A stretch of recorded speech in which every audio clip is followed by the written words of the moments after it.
Black America. Our Master of Ceremonies is Dr. Chad White, Chair of Religious Studies for Simmons, and we'll hear from a lineup of dynamic speakers, including Dr. Jamar Tisby, Dr. Frank Smith, as well as Dr. Terrence Lester. We'll also have a powerful panel discussion moderated by Dr. Alana Stevenson, and featuring Reverend Dr. Darvin Adams, Dr. Erica Whitaker, Keisha Bross, Dana Ryan, Raul Cunningham, and Sean Ali Waddell. Following the event, we'll have book signings by Dr. Terrence Lester and Dr. Tisby, as well as on-site voter registration hosted by the League of Women Voters and the NAACP. I'd like to thank you again for joining us, and at this time, I'll turn it over to our Master of Ceremonies, Dr. Chad White.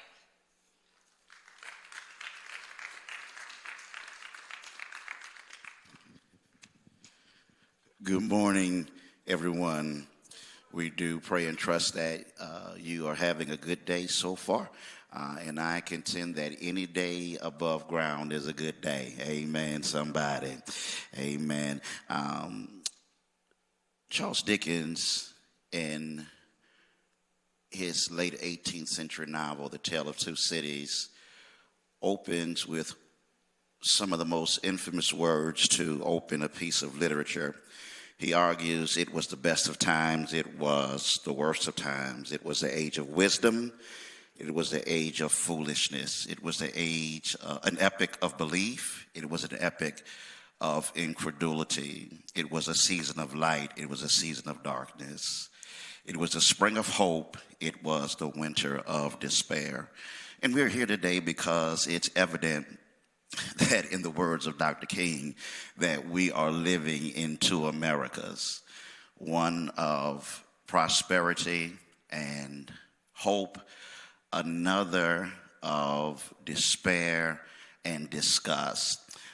And we are here because there is a movement of white Christian nationalism undergirded by Project 2025 that we must uncover, exegete, reveal, get to the bottom of, and get the truth about, so that we can be informed voters and participants in what Cornel West calls the hypocrisy of democracy. But we're here today to have serious discussion and dialogue with some scholars about Project 2025 in white Christian nationalism. White Christian nationalism is built on a faulty theology that then leads to a bad anthropology and messes up sociology. And so today we want to get our theology straight, our anthropology straight, so we can have a good sociology. Amen. And our first speaker on today is none other than Dr. Jamar Tisby. Dr. Tisby is an amazing scholar and author, and he is the author of a number of books that are out right now, and The Color of Compromise, The Truth About the American Church's Complicity in Racism, How to Fight Racism, Courageous Christianity and the Journey Towards Racial Justice, and his latest book, The Spirit of Justice, True Stories of Faith, Race, and Resistance. And he is a staff member here at Simmons College, and we are so excited to have him sharing with us this morning. Come on, let's put our hands together and thank God for Dr. Jamar Tisby.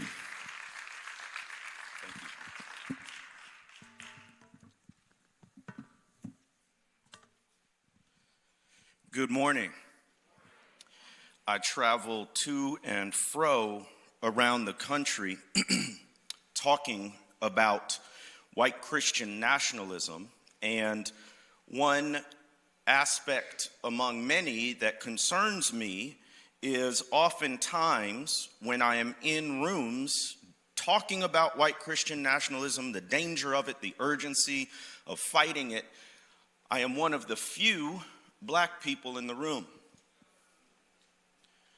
I'm often the only black speaker in the room, which vexes me because white Christian nationalism is a grave threat, not only to democracy, not only to the witness of the church in the United States today, but specifically a grave threat to black people. When you hear the term, you will often hear people refer to it simply as Christian nationalism. Too many times in our nation, people are still afraid to say the quiet part out loud. It is white Christian nationalism because racism, and white supremacy are inherent to this ideology. What I would like to speak to you today is on the theme, what is white Christian nationalism? And by the time we finish our brief time together in this presentation, you will know more about white Christian nationalism than the vast majority of the population. It will then be your responsibility to share that information and, more importantly, to act on that information, especially as the day of the 2024 presidential election approaches. I would like to show to you a few brief examples, beginning with one brief video clip of white Christian nationalism in action. This is from a recent rally and speech, and just listen to some of the notes and the rhetoric. Where do I point this? I don't want to threaten anybody.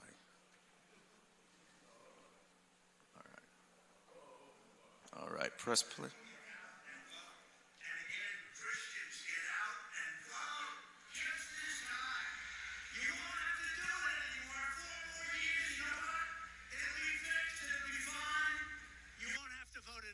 Beautiful Christians. I love you, Christians. I'm a Christian.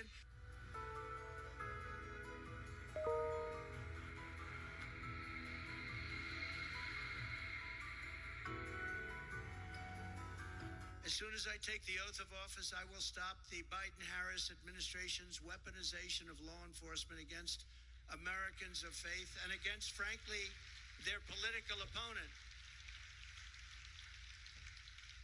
No longer will their DOJ and FBI be allowed to target, persecute, or round up Christians or pro-life activists and throw them in jail for living out their religious beliefs. And that's what they've been doing. They've been doing that at levels that this country has never seen before.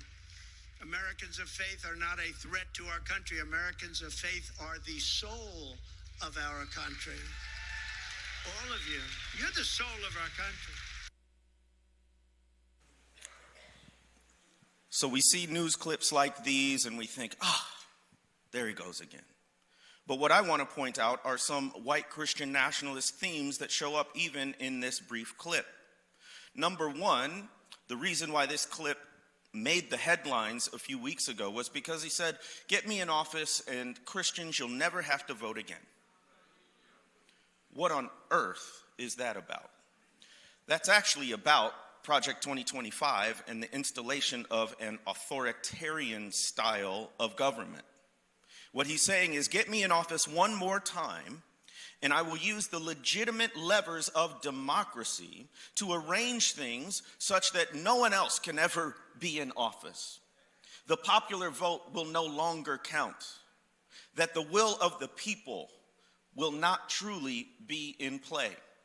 So what he's talking about is, all I need is one more chance, and then I can implement this project, and I can make it almost impossible for democracy to function. White evangelical Christians, white Christian nationalist Christians, get out and vote. That's the message. The other message, toward the end of that clip, he talked about the weaponization of the levers of power. He talked about persecution of Christians in the United States. Understand that, number one, this persecution is not happening. And number two, this idea of fear and persecution, of aggrievement, is integral to the narrative of white Christian nationalism. Whenever you hear white Christian nationalism, it's always going to be a message: we're under threat. They're coming after you. they're out to get you. And there's no greater motivator politically than fear. So, here's one of a couple definitions I'm going to give you of white Christian nationalism. I want to start out with this one because it's a narrative description. In other words, white Christian nationalism is a story people believe. It's a story people buy into. And here is the story according to two sociologists, Perry and Whitehead, in their book, Taking America Back for God. The story that white Christian nationalism promulgates. America was founded as a Christian nation by white men who were traditional Christians who based the nation's founding documents on Christian principles. The United States is blessed by God, which is why it has been so successful. And the nation has a special role to play in God's plan for humanity. But these blessings are threatened by cultural degradation from un-American influences, both inside and outside our borders. Notice here, the idea that the United States was founded as a Christian nation. Interrogate what that means. If you mean the majority of people in the United States are Christian, then yes. If you mean that Christian ideas, influences, ethics have influenced the history of our nation, then yes. If you mean that the United States was founded with Christianity as an official state religion, then not only is the answer no, the answer is vehemently, absolutely no, because the founders were intentionally trying to avoid that very thing when they established these United States. They didn't want an official state religion. They had just come from that. Many religious Christians were fleeing Europe because they were facing persecution from state religion. So they were vehemently opposed to establishing a state religion. Many of the civil religious artifacts that we now note are a relatively recent innovation, such as in the Pledge of Allegiance, one nation under God, added in the 1950s. In God We Trust on currency, added in the 1950s. This is in the immediate post-World War II rise of anti-communism era. It had everything to do with politics and very little to do with religion. Christianity is not the state religion of the United States, but that's what they're saying. And if not officially, legally establishing it as the state religion, then de facto establishing it as a state religion. One of the things that we've got to use more in our vocabulary is an idea called Christian privilege, which means even if Christianity is not the official state religion, Christianity is privileged in the public.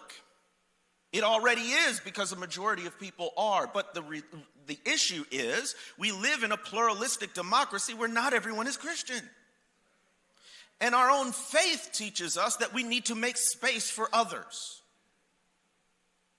But white Christian nationalism would essentially install an authoritarian theocratic government. So that's part of the story.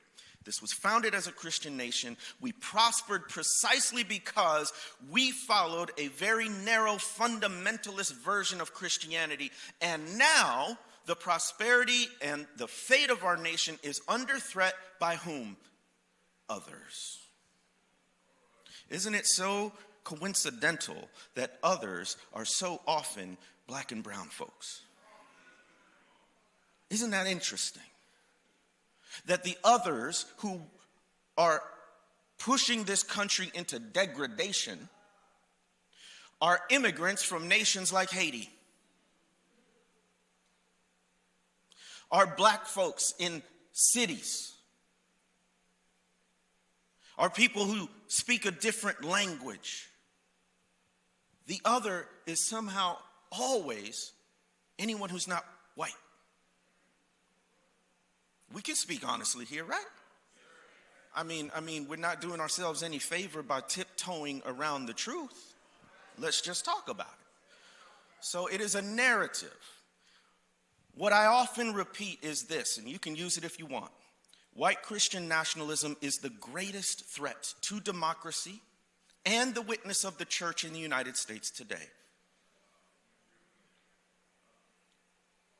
White Christian nationalism is the greatest threat to democracy and the witness of the church in the United States today. So we're going to talk a lot about democracy today because we're just a little bit more than 30 days out from the presidential election. So politics is on top of our minds. But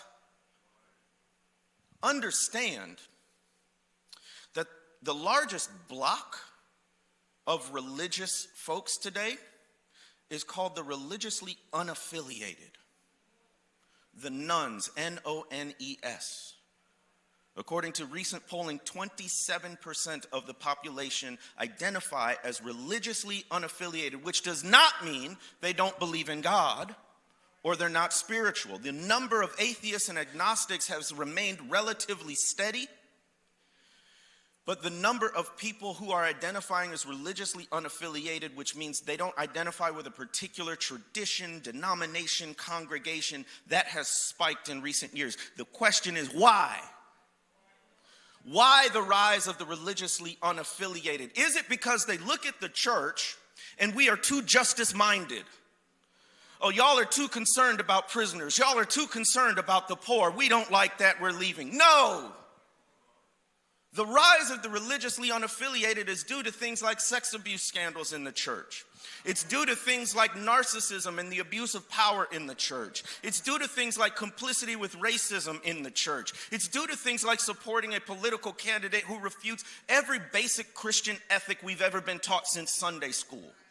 So I say white Christian nationalism is the greatest threat not only to democracy because it wants to establish an authoritarian theocracy, but also a great threat to the witness of the church in the United States today. Now notice I said witness and not a greatest threat to the church because Jesus said, I will build my church and the gates of Hades will not prevail against it. The church is not going to be defeated by politics, but the witness of the church, the veracity of the church, the authenticity of the church, the integrity of the church can all be threatened by the hypocrisy, the idolatry of white Christian nationalism. You with me so far? Y'all ain't even got past the introduction. No, listen, we moving. What is white Christian nationalism? We're facing a choice between democracy and authoritarianism. I put it in a T-chart. On one side is white Christian nationalism. It represents homogeneity, racially, ethnically, in a lot of ways, versus a democratic republic, which is what we're supposed to be, which is multiracial, multi-ethnic. It is fundamentally hierarchical. Think of a pyramid. Who do you think is at the top of that pyramid? What demographic? Don't just say white. Don't just say white men. Say wealthy white men. This is history. Who wrote the Declaration? Who wrote the Constitution? Who were these founding documents written to protect? Whose power were they written to enshrine? How much has changed from then till now? It's hierarchical. On the other side, a democratic republic is equitable. One person, one vote, every person, every vote, every voice counts. White Christian nationalism is authoritarian. Do what we say, no matter what you think. A democratic republic is, what does the majority say? This is what we're facing in this election. So please, please, please, you encounter somebody who says, my vote doesn't count. I don't care. Let me tell you something. We are soft in the United States. This goes for black folk too. You know why? Because we don't know what a violent, bloody transfer of power looks like. Other nations do.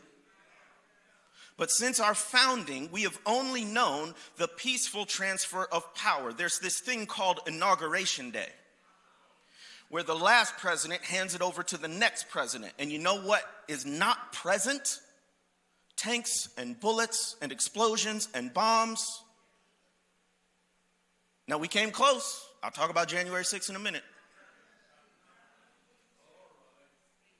But that is what is on the ballot this election. And by the way, this is a bonus for you because we're in Louisville and I live here and I like you. Be prepared for political violence. Because guess what? If one particular candidate did not accept the results of the 2020 election, do you think he will accept the results of the 2024 election if it doesn't go his way? Or his followers? Now, let me give you my technical definition. You ready? All buttoned up? Here we go. White Christian nationalism is an ethno-cultural ideology that uses Christian symbolism to create a permission structure for the acquisition of political power and social control. I'll run that back. White Christian nationalism is an ethno-cultural ideology that uses Christian symbolism to create a permission structure for the acquisition of political power and social control. What that mean? Let's break it down like a fraction. Number one, it's ethno-cultural. When white Christian nationalists talk about who's a true American, who truly belongs, they have in mind some image. That image is of a white, European, Western civilization person. I put in that phrase Western civilization because if you read carefully, they're going to talk a lot about the decline of Western civilization or about classical Christian education, which uses a Western civilization curriculum. Who is considered Western and who is considered civilized? Europeans. They're not talking about Africa. They're not talking about Asia. They're not talking about South or Central America. They're talking about countries in Europe where they migrated over the Atlantic Ocean, and through the transmogrification of racial classification, Europeans became white. It's ethno-cultural. Always say the white part out loud. And it's an ideology, meaning this is about prejudice and opinion. It's about identity and belonging, more than facts and data. This is why you cannot argue someone out of white Christian nationalism. You have to love them out of it. Oh, we don't want to hear this part. I don't want to hear this part. I ain't got time for y'all. But here's the reality. Why do people adhere to white Christian nationalism?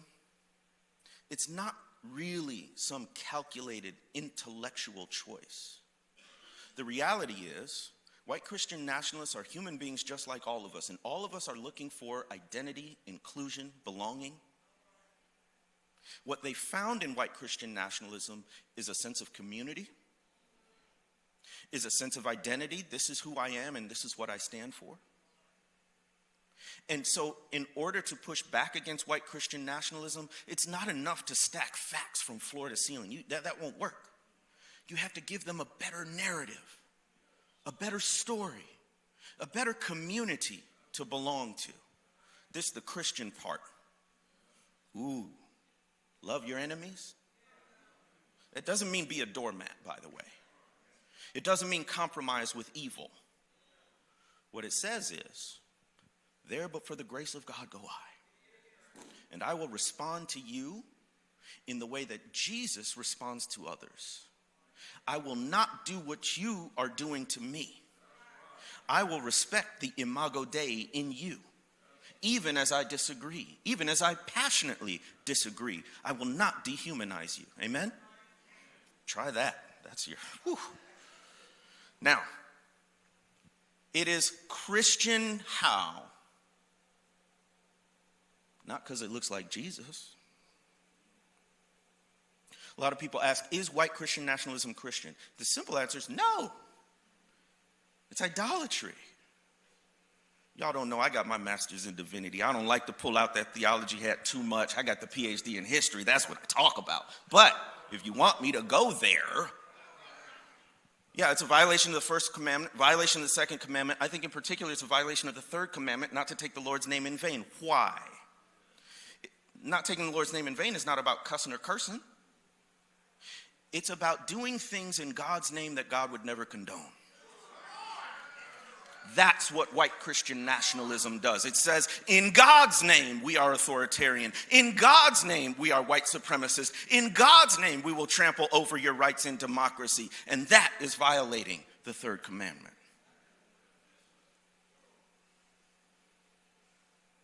And also that question, is white Christian nationalism, is too simple. What it is an exit ticket for us to say, well, they're not real Christians, so we don't have to deal with it. But I said it's a threat to the witness of the church. Therefore, if you call yourself a Christian, you better be concerned about people using God's name in vain. So the better question is, what responsibility do Christians have to combat white Christian nationalism? Not is it Christian? Because it parades as Christianity. How? It uses symbols and practices of Christianity. These are people who pray, they go to church, they sing, they read the Bible, they carry crosses. From the outside looking in. But if you say that's not a true representation of Christ, then it is your responsibility as a follower of Christ to represent that. Christian in what sense? It's a permission structure. I get this from a guy named Andrew Seidel. He's a lawyer with the Freedom from Religion Foundation who studies white Christian nationalism. Why do they use Christianity if they're not following Christ? Because it is spiritual cover for their true objectives. It is divine permission for what they're actually setting out to do. What are they setting out to do? Political power. They want to get in office and stay in office and impose their will upon a democracy which is supposed to be ruled by the will of the people and the majority, not the will of the few. But they're in pursuit of political power. By the way, you want to know why they support a particular candidate who does not only does not exemplify Christian values, actually flies in the face of them overtly, blatantly, consistently, historically.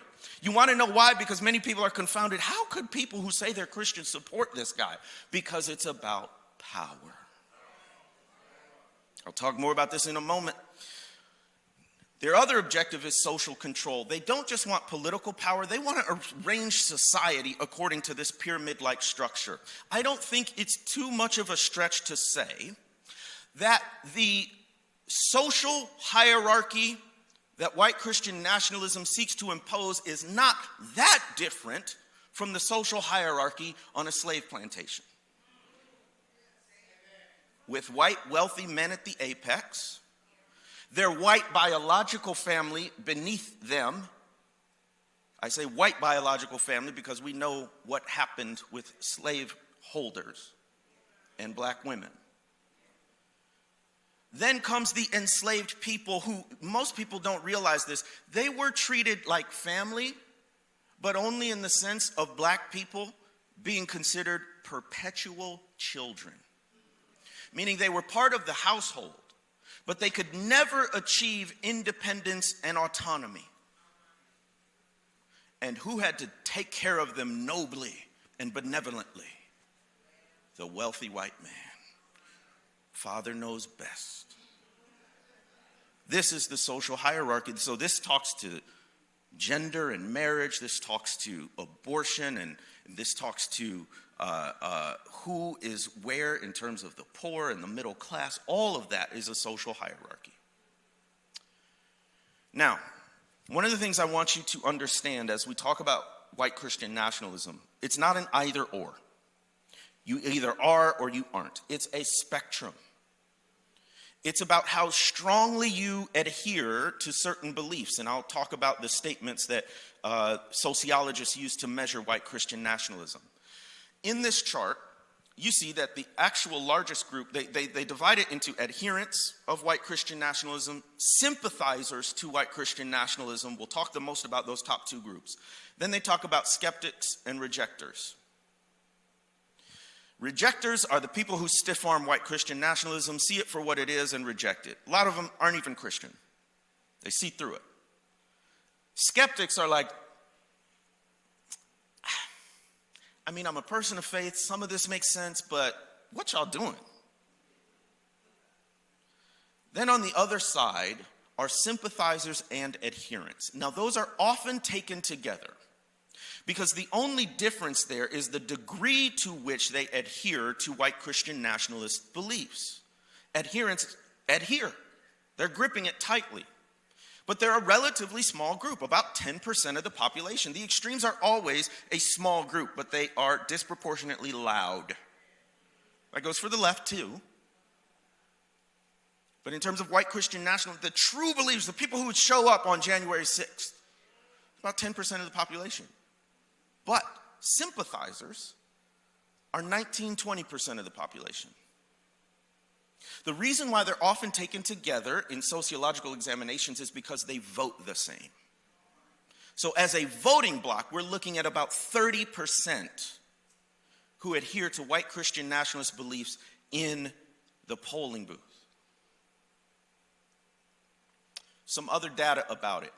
White Christian nationalist is not synonymous with white evangelical, meaning not all white evangelicals are white Christian nationalists, but a majority are. 2/3, 66%. Highest percentage of any religious subgroup. Followed closely by Hispanic Protestants. White Christian nationalism is making way into Hispanic churches a lot through the Pentecostal movement. It tends to be very conservative in certain manifestations. Black Protestants actually adhere to Christian nationalist beliefs, but the key is we do something very different with it. Because the reality is more than 7 out of 10 black people identify as Christian in the United States. So when we see these statements, a lot of black Christians will agree, but politically, it doesn't translate into support for republicanism or authoritarianism. What it is this cultural belief that Christianity is important in political life. Then we have other groups, Latter-day Saints, otherwise known as Mormons, white Catholics, Hispanic Catholics, etc. Now this data is a little tricky to see, but I want you to focus on the colors here. So if we're looking at the red or the orange and the yellow, those are sympathizers and adherents. And you want to kind of add those numbers together. So support for Christian nationalism by party and candidate favorability. So it shows at the top all Americans as an average. Then it shows Republicans. You see it says 34% sympathizers, 21% adherents, so 55% total, more than a majority, more than half of people who support Republicans support white Christian nationalism versus just 16% if you're Democrat. Favorable views of Trump, or when this poll was taken, Biden, now it would be Harris, and the numbers would be similar. If you have a favorable view of Trump, 55% are white Christian nationalist adherents versus just 15% with a favorable view of Biden/Harris. This one is really interesting. Support for Christian nationalism by most trusted television news source. You think Fox News is far right. Fox News is now moderately right. Far right news channel include One America News Network, OANN, Newsmax, individual podcasters and YouTubers. They're now the new far right. And what this graph is showing is that if you trust the far right news, most of all news sources, then you are most likely to be white Christian nationalist in your beliefs. Part of the problem that we're facing with white Christian nationalism is we live in different information ecosystems. They're getting their news from OANN, Newsmax, maybe Fox News, and you cannot penetrate that information bubble with facts, with other points of view.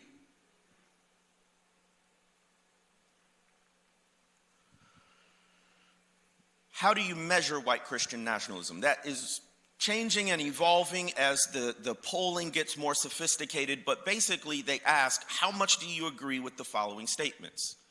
The federal government should declare the United States a Christian nation. That's that state religion part. The federal government should advocate Christian values. Here come Christian nationalists who are black. A lot of black folks would look at this and say, yeah. But what we do with it is very different. The federal government should allow for the display of religious symbols in public spaces, posting the 10 Commandments in front of courthouses and the like. The success of the United States is part of God's plan. This is one of the critical factors of white Christian nationalism. The United States is the apple of God's eye. Over and above all other these 180 plus nations, that God has a special plan and special grace and special favor for the United States. And the federal government should allow prayer in public schools. By the way, prayer is allowed. Prayer is not mandated. And prayer cannot be exclusive to Christians. So if Muslims want to pray, if Jewish people want to pray, that has to be allowed too. So white Christian nationalism is measured by the degree to which you adhere to statements like this.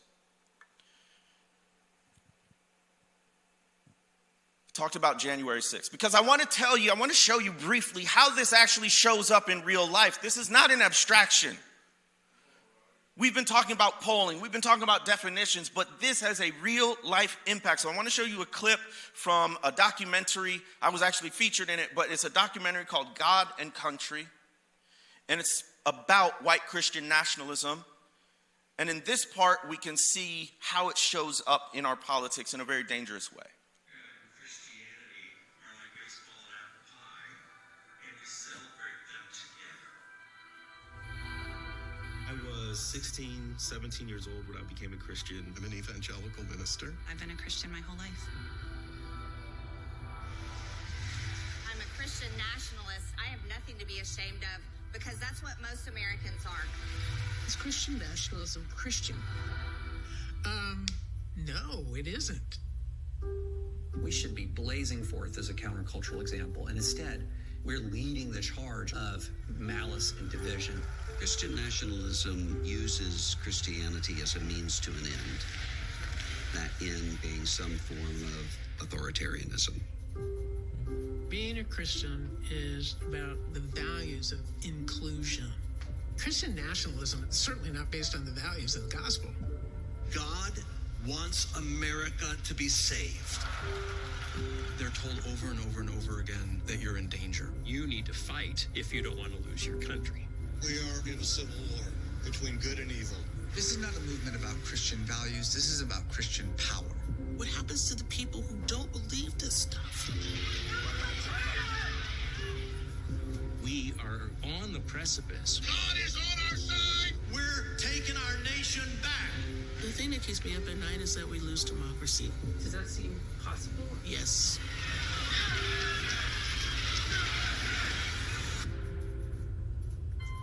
Christianity at its best. What are we seeing in this? So we see January 6th is a violent insurrection. Do you know that not even the Confederates got that close to the United States Capitol during the Civil War? You remember that picture of a white man parading around the halls of the U.S. Capitol building with a huge Confederate flag. In this clip, we saw Trump is my president, Jesus is my savior. The juxtaposition of those two. We saw a t-shirt that said God, guns, and Trump. Do you see the conflation of religion, politics, and explicitly violence? Did you notice all the people dressed in camouflage gear, tactical vests, holding guns? That is not incidental to white Christian nationalism because fundamentally, the strongest adherents to white Christian nationalism believe that violence may be necessary to enforce political ends.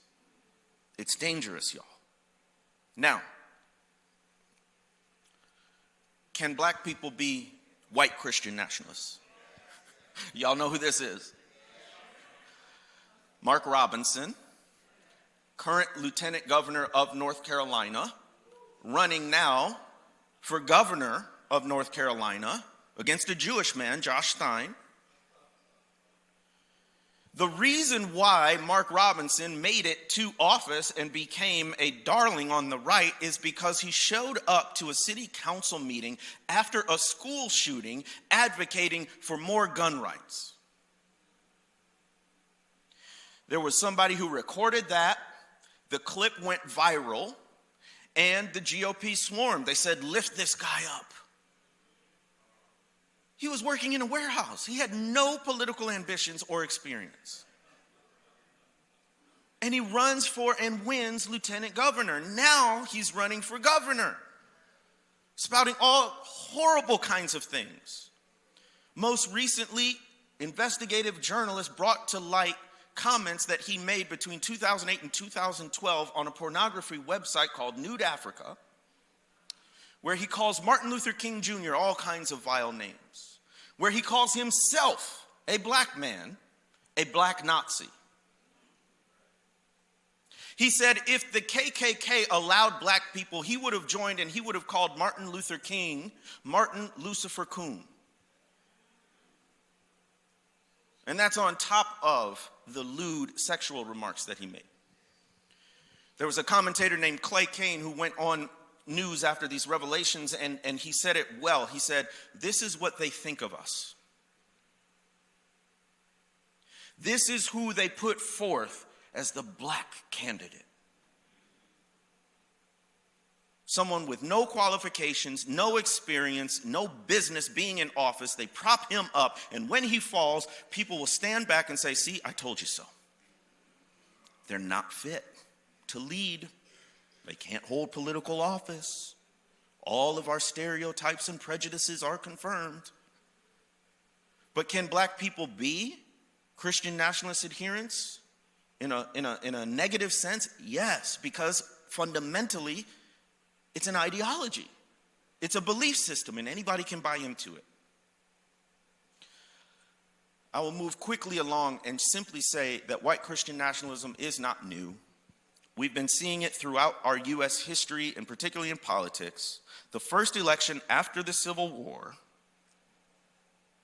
saw the Seymour-Blair ticket. Seymour was the presidential candidate, Blair was the VP candidate. They ran under the slogan, the motto, this is a white man's country.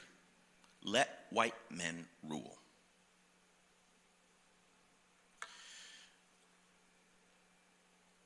There's not a one-to-one correlation with the Ku Klux Klan and modern white Christian nationalism, but there are echoes. So in 1922, the founder of the second iteration of the Klan, there were three, one in 1866 right after the Civil War, one in the 1950s and 60s during the Civil Rights Movement, and the second one was the most widespread and violent. This is the lynching era, the Jim Crow era. That was restarted in 1915, several years later, as the Klan is growing to millions of members across the United States. The founder of that second iteration wrote this in an interview with a newspaper. He said, the Ku Klux Klan admits membership to none but native-born, white, Gentile, Protestant Americans, whose statement of principles was a restoration of the fundamental principles of American democracy as embodied in the Constitution of the United States, an organization whose code of conduct was Christianity. Moving hastily along here, what is he saying? Who's a true American? Native-born, not an immigrant. Gentile, not Jewish. Protestant, not Catholic, although now there is allowance for fundamentalist Catholics in the fold. Whose statement of principles was a restoration. You know what restore means. Make America great again. A restoration of principles, of the fundamental principles of American democracy as embodied in the Constitution, whose code of conduct was Christianity. Y'all read between the lines. This is what I teach in my history class, how to analyze primary sources. When he said the Constitution's code of conduct was Christianity, what is he saying? That the United States was founded as a Christian nation. A fundamental tenet of white Christian nationalism. They treat the Constitution almost as holy writ, like the Bible. As if it was brought down straight from heaven. More recently, in 1980, during Ronald Reagan's presidential run the first time, he goes and he speaks at this event, which is geared toward conservative white Christians. Before Reagan gets up to speak, there's a fiery pastor named James Robeson. Some of you have heard of him. And he gets up and he articulates white Christian nationalism quite well. But let me get back to God.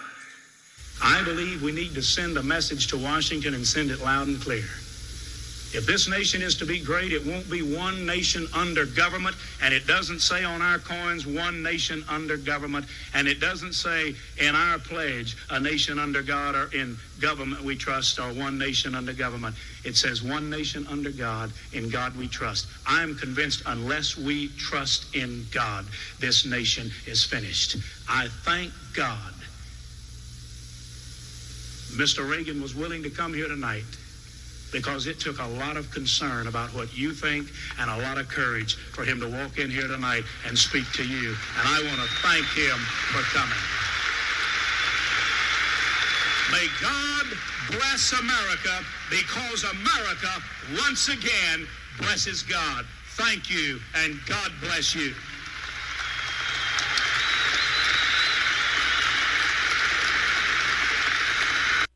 This language isn't unlike maybe some language you've heard in church.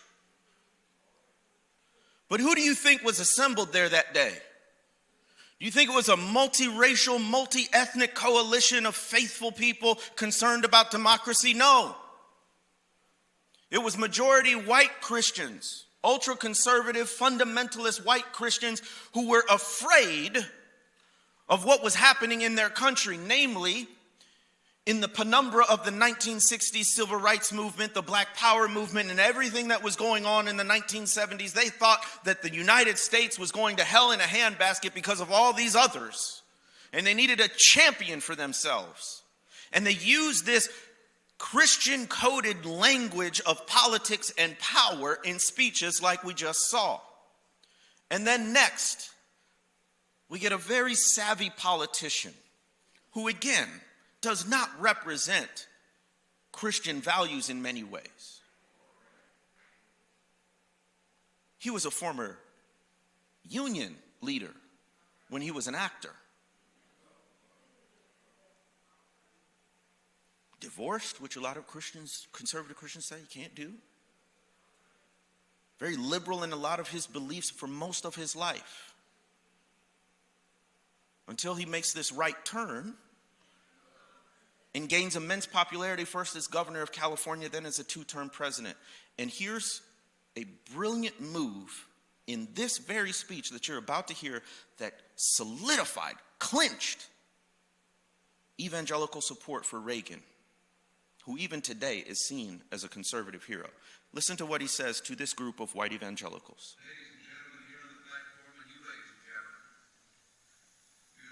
A few days ago, I addressed a group in Chicago and received their endorsement for my candidacy. Now, I know this is a nonpartisan gathering, and so I know that you can't endorse me, but I only brought that up because I want you to know that I endorse you and what you are doing.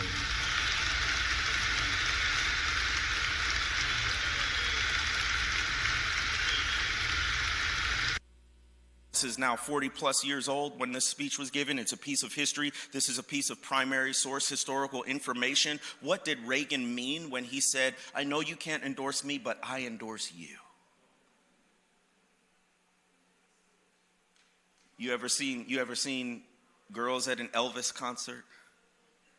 Girls at a Taylor Swift concert? Swoon, oh, I endorse you. He loves us. He loves us. He's for us. White evangelicals swooned over that line. They finally found their champion, or so they thought. Reagan was very conservative, but he didn't get a lot done that they wanted, ultimately. So they kept looking for the one who would guarantee them power, the one who would restore their greatness, the one who would use the language of religion in the pursuit of power. Trump came along. It was a slide. It was going to be this dope moment, dramatic moment. Let me say this as we end here. I'm vexed that more black Christians aren't talking about this because, write this down, the black Christian tradition is the ecclesiastical rebuttal to white Christian nationalism. The black Christian tradition is the ecclesiastical rebuttal to white Christian nationalism. Part of the reason why maybe we don't see more black folks speaking up about white Christian nationalism is because we've been doing it for centuries. This ain't new. The reason there is a black church is because of racism in the white church. Watch out. Don't say that in every crowd. The reason why there is a black church is because of racism in the white church. In other words, we didn't separate because of fundamental theological disagreements over the deity of Christ or the Trinity or anything like that. We separated because we didn't want to be treated as second-class citizens in the household of God. And we knew there was not a separation of Jesus and justice, but to pursue Jesus meant to pursue justice. That's what Charles H. Pierce is saying. A man in this state who was talking about Florida, he helped found the AME in Florida, said a man in this state cannot do his whole duty except as a minister, except if he but looks out for the political interests of his people. Black churches and black Christians have known forever that politics was an existential battle. It was about whether you were even a citizen, which they said you weren't in 1857 with the Dred Scott decision. It said, is separate equal, which is what they said in 1896 with Plessy v. Ferguson.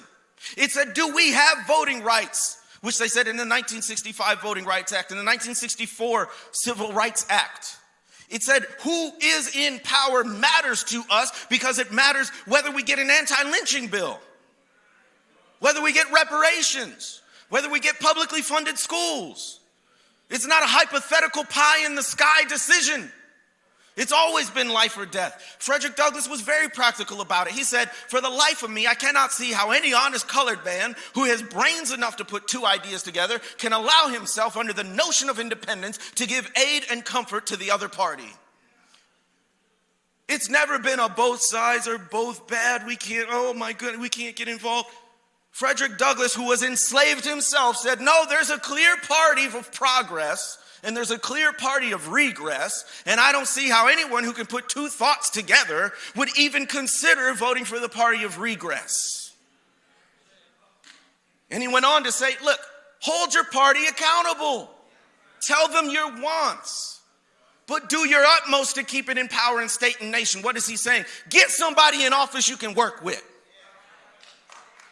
Put away all the foolish both sides stuff. Lastly, one of my historical heroes, Fannie Lou Hamer, born in 1917 in the Mississippi Delta, where I lived and worked for many years. She was the 20th of 20 children born to a poor sharecropping family. She would have lived and died in obscurity had it not been for a meeting she went to at her church, a black church, in 1962, William Chapel AME in Ruleville, Mississippi, where she heard a presentation about voting rights. And when they asked for volunteers to go and register to vote, she said, I raised my hand as high as it could go. And that commenced her public political career. To the apex when she went in 1964 to the Democratic National Convention, testified about the brutal torture she received in a rural Mississippi jail simply for trying to gain voting rights for black people. And she ends her public testimony by saying, is this America?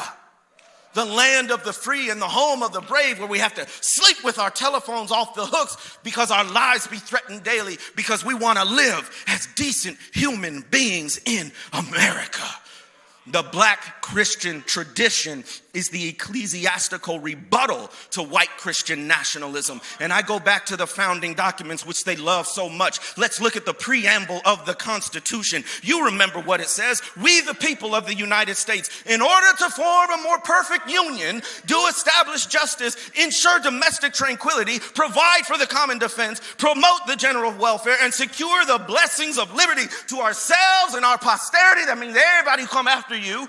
Do ordain and establish the Constitution of the United States of America. I'd like to go back to two terms. We, the people of the United States, in order to form a more perfect union. Memorize those words. We are not perfect. We are an aspirational nation. We have this idea that all people are entitled to life, liberty, and the pursuit of happiness. We haven't reached it yet. We're barely a democracy, but even that little bit we have is threatened. And so what we have to do in our political calculus is not say, oh, they're not perfect. They don't align to my Christian values perfectly. Who can move us toward a more perfect union? And by the way, brothers and sisters, ladies and gentlemen, There's only one Savior, Jesus Christ.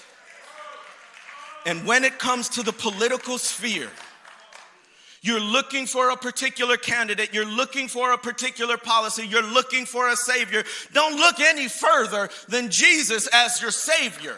But when it comes to politics, do you know the root word of democracy is demos, which means what? People. That's what it says in the preamble. We, the people. Who's this election up to? Who is saving democracy up to? It's up to you and you and you and you. It is up to us. It is up to we, the people. Thank you.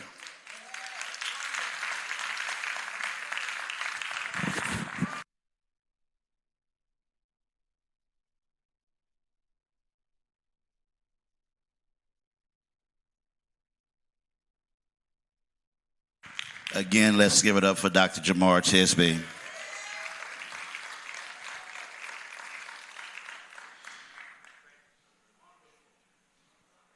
What an exciting, enlightening, informative, inspirational, amen, presentation that certainly should encourage us and push us to make sure that we are working towards making this nation a more perfect union. Thank you, Dr. Tisby. Next, we will have Reverend Dr. Smith, who is the Senior Vice President at Simmons College and one of the hardest working people at Simmons College. I mean, all of us work hard, but this brother puts in some major work and is pastor of Christ Church for our community, amen, church. And so we were excited to hear what he is going to bring to us, as well as Dr. Terrence Lester, who is president of a nonprofit organization called Love Beyond Walls, and he has a number of books out, as well as a recent release that he'll be signing after everything is over. We'll watch 2 videos, and then they will come up for their presentation.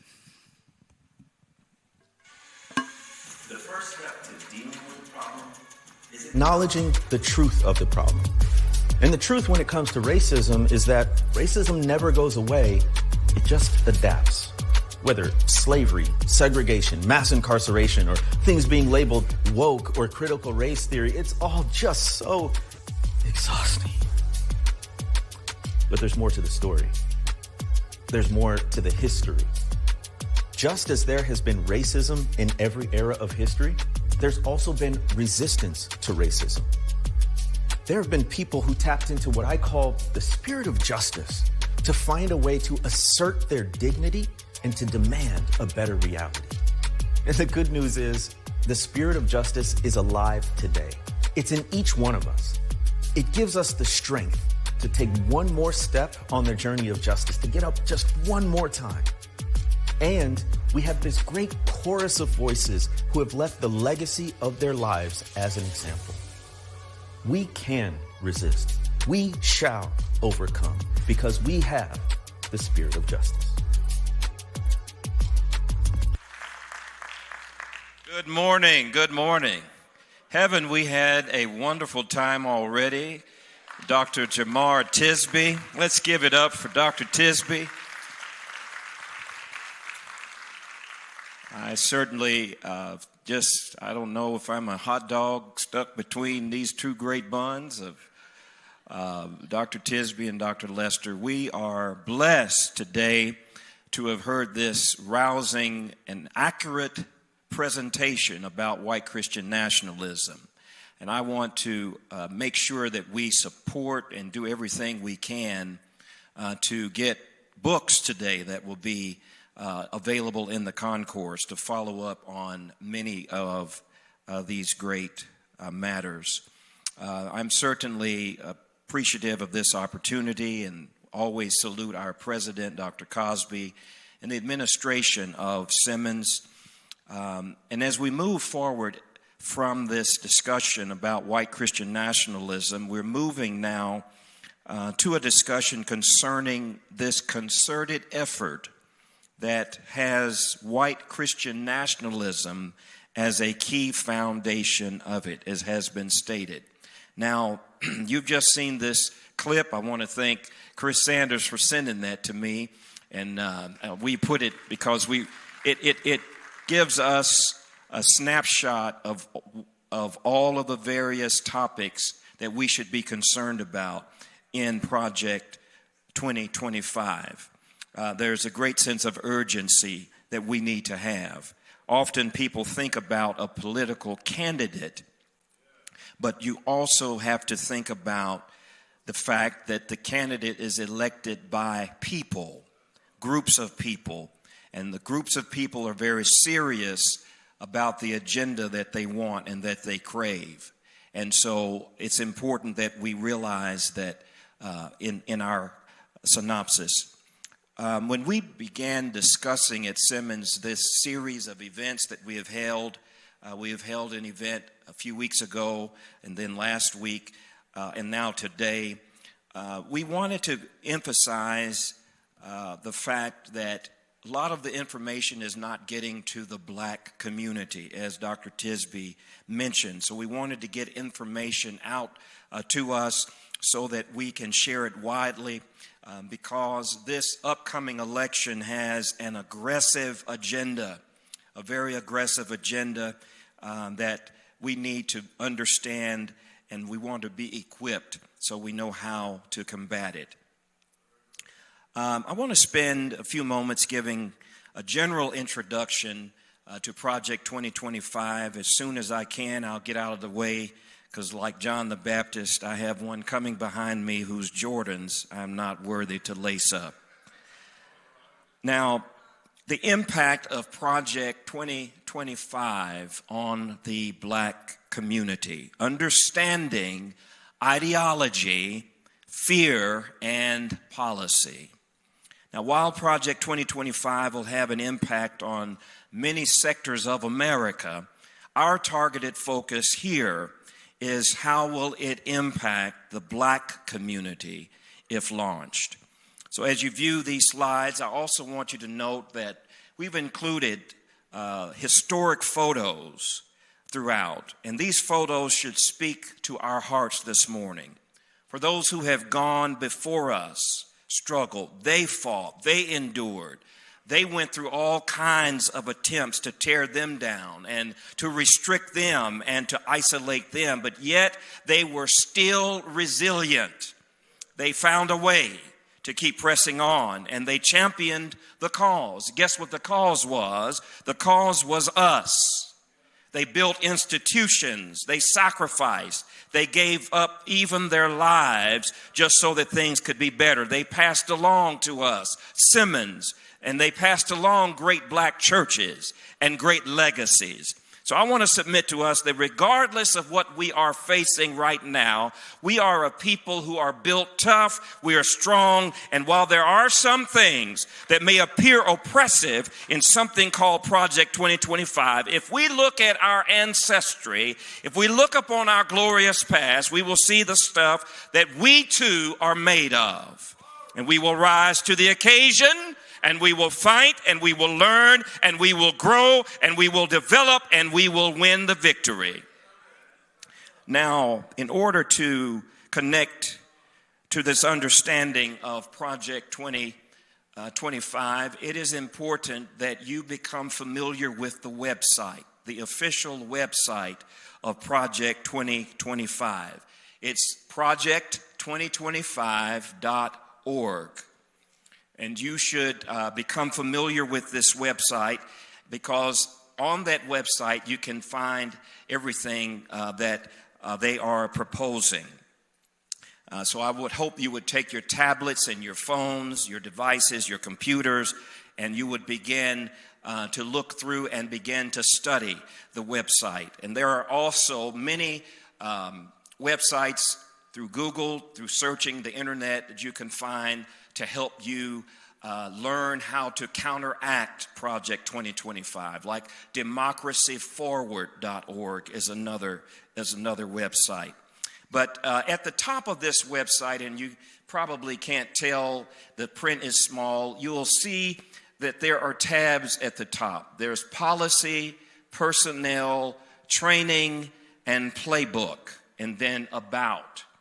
Now, those first four are reflective of something, and I'll get into that in a minute.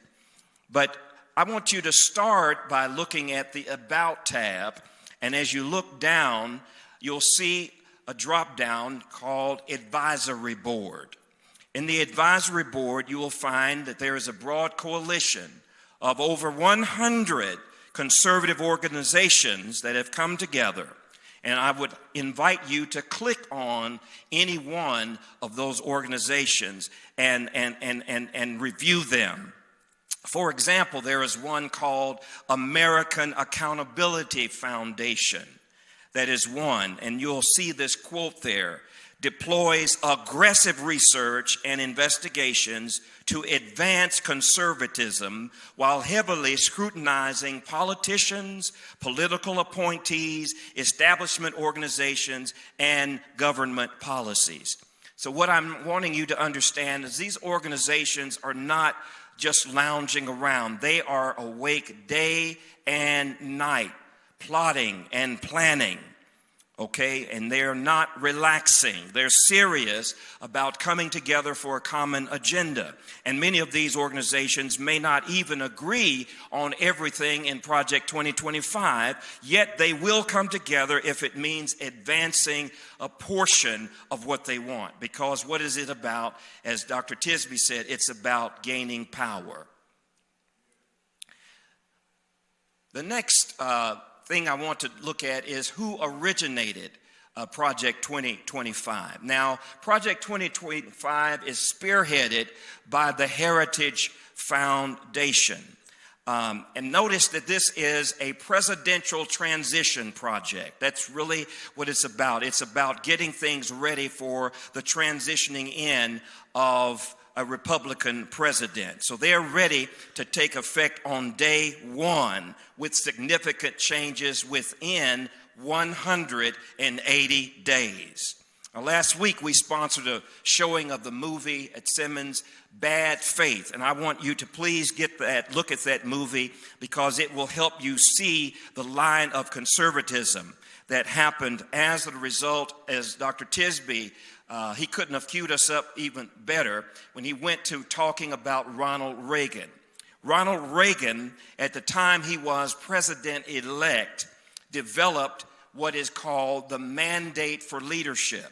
And it was his objective to have everything in place that he needed in order to start hitting the ground running when he was inaugurated. So in 1979, was the first writing of what's called the Mandate for Leadership, which is the name of the document now for Project 2025. Most black people felt a noticeable shift as of the presidency of Ronald Reagan.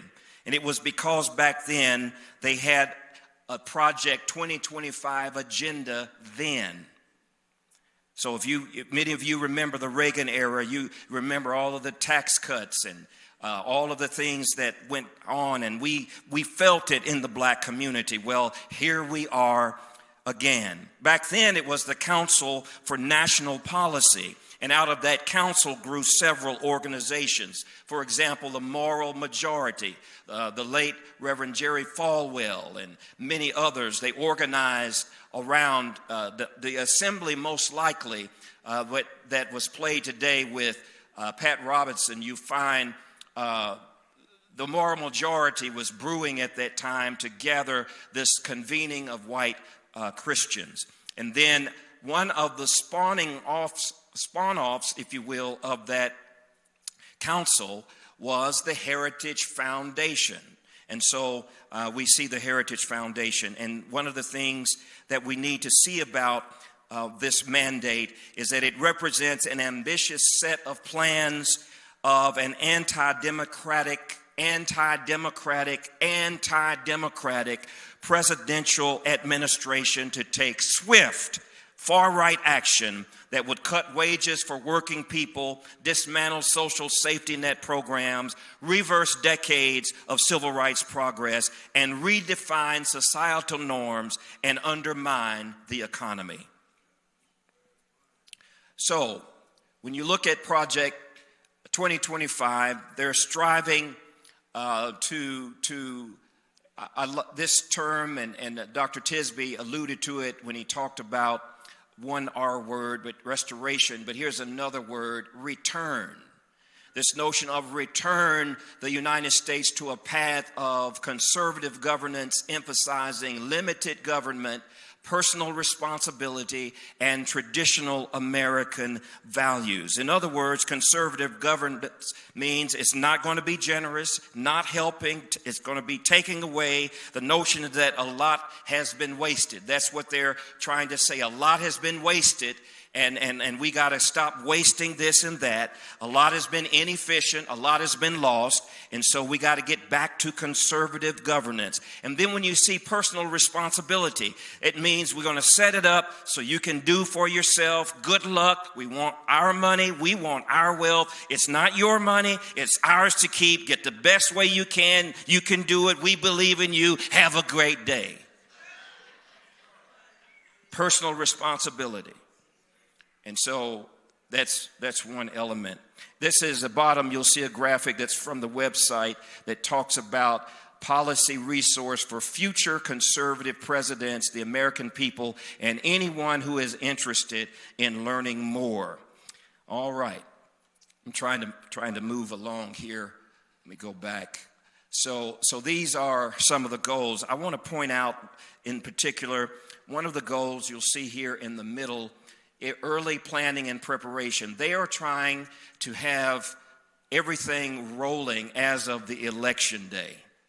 So once they get the verdict that a certain candidate would win their candidate, then they're ready to start implementing strategies as of election day, leading up to the inauguration, and then as of day one, once power has been transferred, they're ready to start immediately signing executive orders through the president, etc., and appointments being made to key positions. You notice the third point, identifying, training, and mobilizing a new generation of conservative leaders to take on critical roles in the government. I think that's something that we have to understand there actively. And that's why Simmons is here. Simmons is busy about developing productive citizens. We are trying to develop change agents who will have a sense of compassion and understanding, leaders who will use critical thought for upbuilding people rather than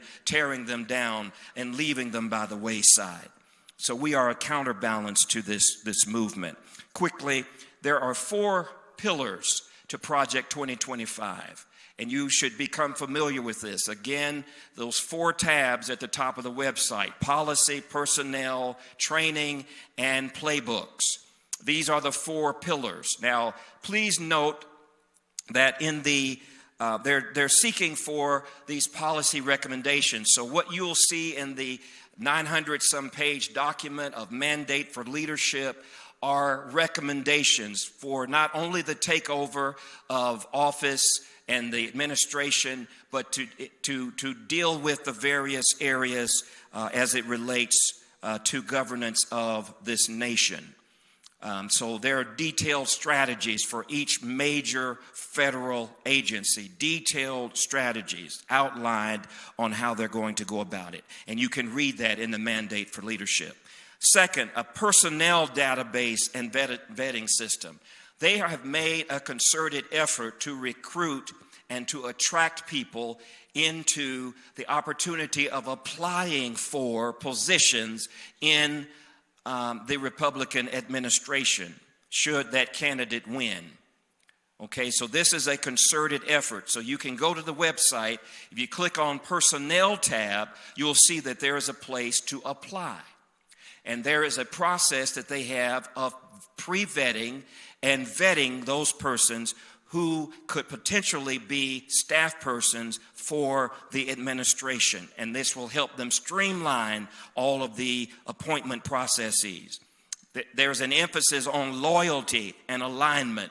So those persons would only be selected if they can manifest complete loyalty and commitment to Project 2025's goals. Third, there is this Presidential Administration Academy. You can click on the tab Training on the website, and under there you will find opportunities for training. They have online courses already mapped out to train someone who is interested in becoming a part of this administration. Now, what are we saying here? We're saying that if their candidate does not win this time, they're not through.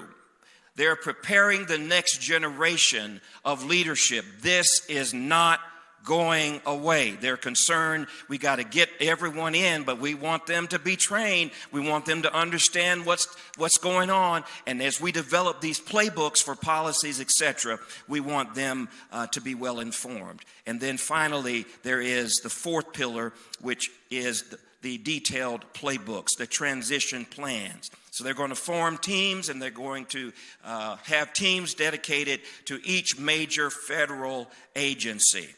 All right? So there are 5 sections. When you read the Mandate for Leadership document, there are 5 sections. The first section deals with taking the reins of the government. Just hearing that should signal you. Taking reins of the government. In that section, you'll find them talking about the White House office, the executive office of the President of the United States, central personnel agencies in terms of managing the bureaucracy. That's in section 1 of the Mandate for Leadership. Section 2 is the common defense. So notice how these things are ordered. Section 2, they move right into the Department of Defense, the Department of Homeland Security, the Department of State, intelligence community, media agencies, Agency for International Development, etc. These are listed under Section 2. Section 3 is now where they get to the general welfare. Okay, those, the Department of Agriculture, the Department of Education, Energy, related commissions, protection, Environmental Protection Agency, Health and Human Services, Housing and Urban Development, Interior, Justice, Labor related agencies, etc., Transportation. And then the next part is the economy. And the economy is the Department of Commerce, Treasury, Export-Import Bank, Federal Reserve, Small Business Administration, and Trade. So all of those are covered in Section 4. This is a very long book with chapters that have been written by players. For example, Ben Carson, who was in the previous administration with Trump, is the author of the chapter dealing with HUD, Housing and Urban Development. So he has written that chapter. Each chapter of this Mandate for Leadership is written from someone that's connected in some kind of way to either the previous Republican administration or the Heritage Foundation.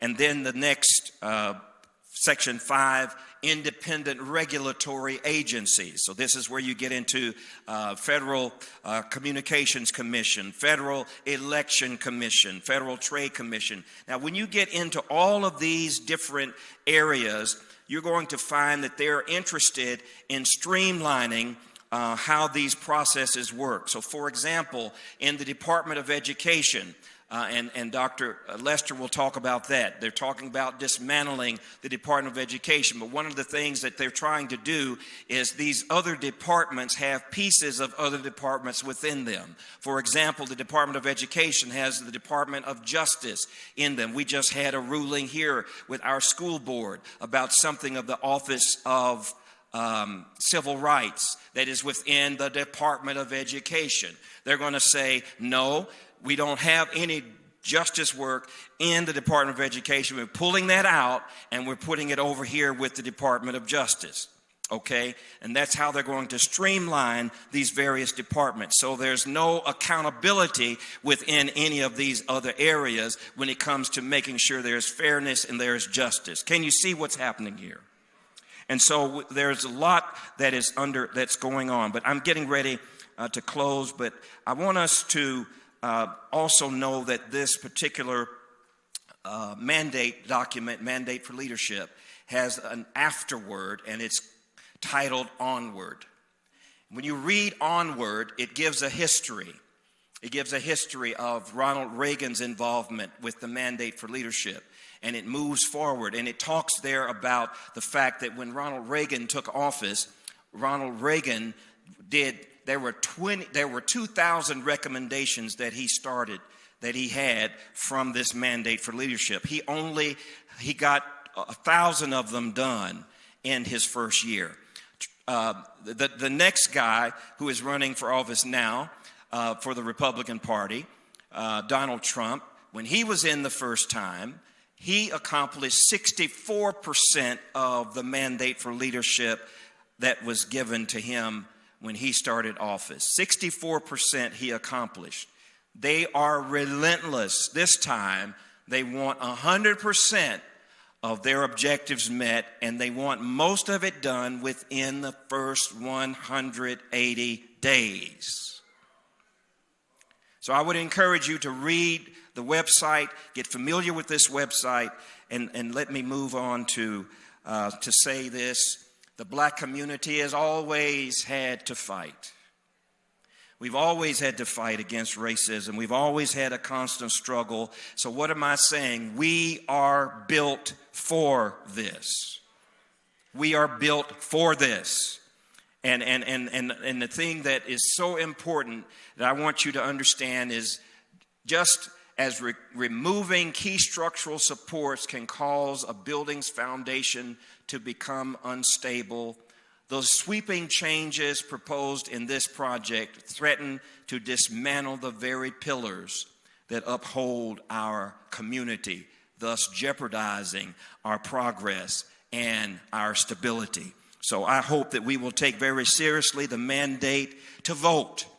And now I want to bring up he who is greater than I, none other than Dr. Terrence Lester, to continue this presentation.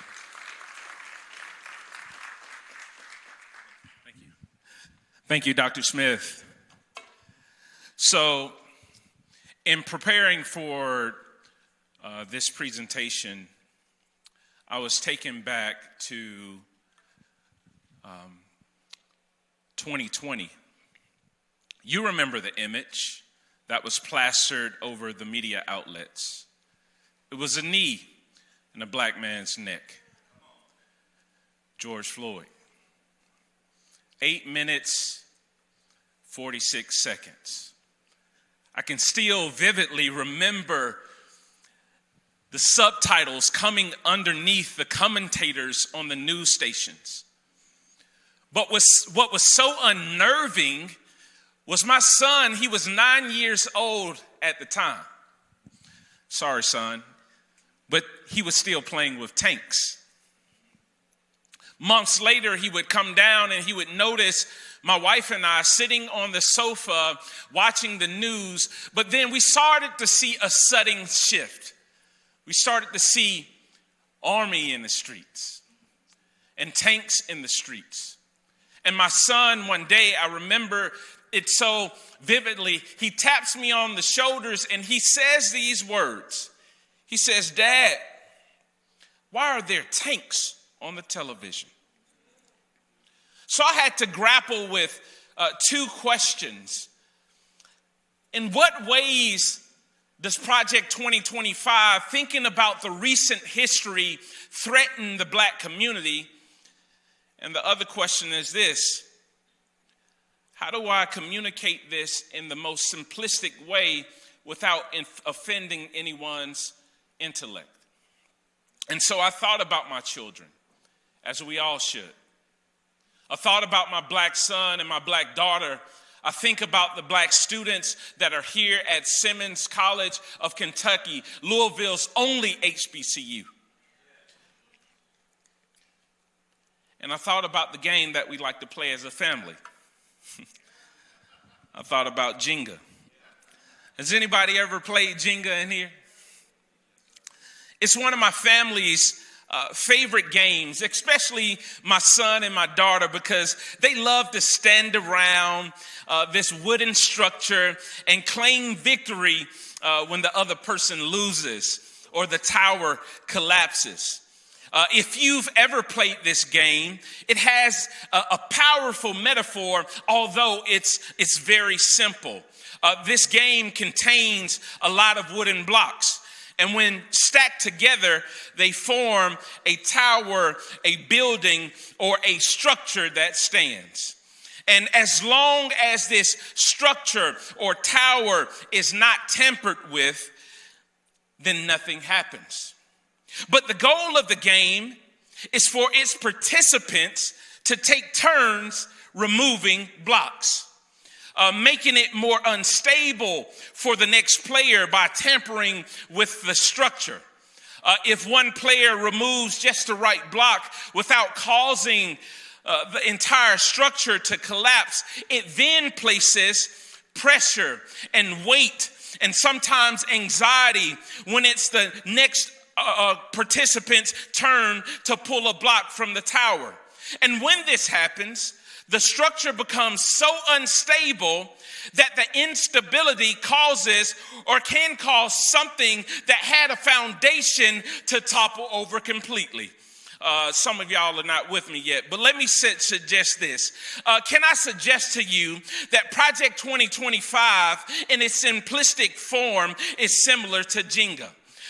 When seeing through the lens of how harmful it can be to the black community, imagine Jenga as the tower that stands tall in a thriving black community and in the landscape of democracy. And then each block representing a pillar like faith, a pillar like housing, a pillar like education, a pillar like healthcare, a pillar like justice, a pillar like employment, a pillar like black excellence and access to upward mobility. I would suggest to you that when these pieces are together, it forms what I would consider a strong foundation. It has the power to create a strong foundation. But what happens when harmful ideology mixed with power and unjust policies begin to interfere, mainly with the black community? These mandates and these potential policy leanings can act as political hands pulling out metaphorical blocks that seek to add pressure to the community and dismantle its foundation. What happens when housing is removed? It makes it harder for people to find shelter in a place and call it home. What happens when education is pulled away? It causes schools to decline and opportunities to vanish, and it makes it harder to access higher education. What happens when health care is taken away and people can no longer access the care that they need, or worse, find themselves in a position where they are uninsured? With each block removed, the structure becomes more fragile, making it more unstable for the black community. What happens when employment dries up and justice fades into the background, becoming harder to reach? And as these pillars are threatened and disappear, the community starts to wobble. It becomes harder and harder for it to stand firm because its foundation is being tampered with.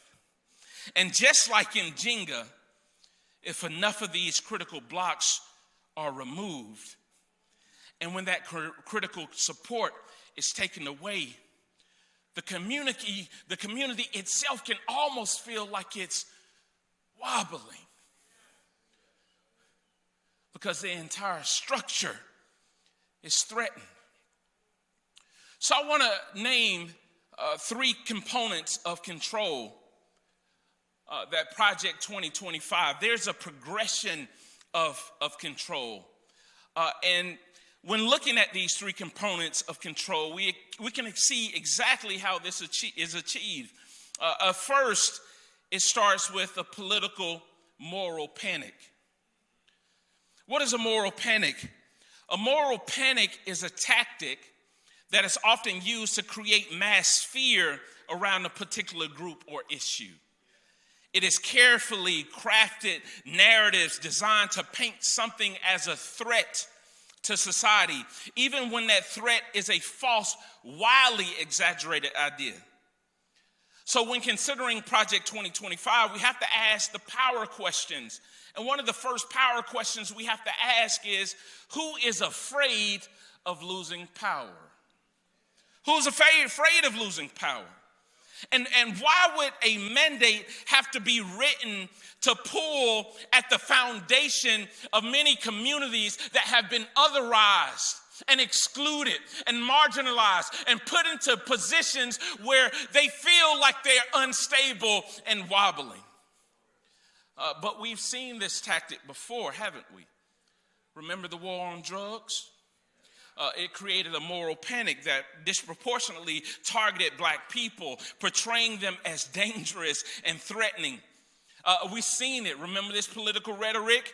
A moral panic, the welfare queen, targeting the black community. This led to over-policing of black communities that were connected to mass incarceration complex and filled our prisons with black men at a higher and disproportionate rate than our white counterparts.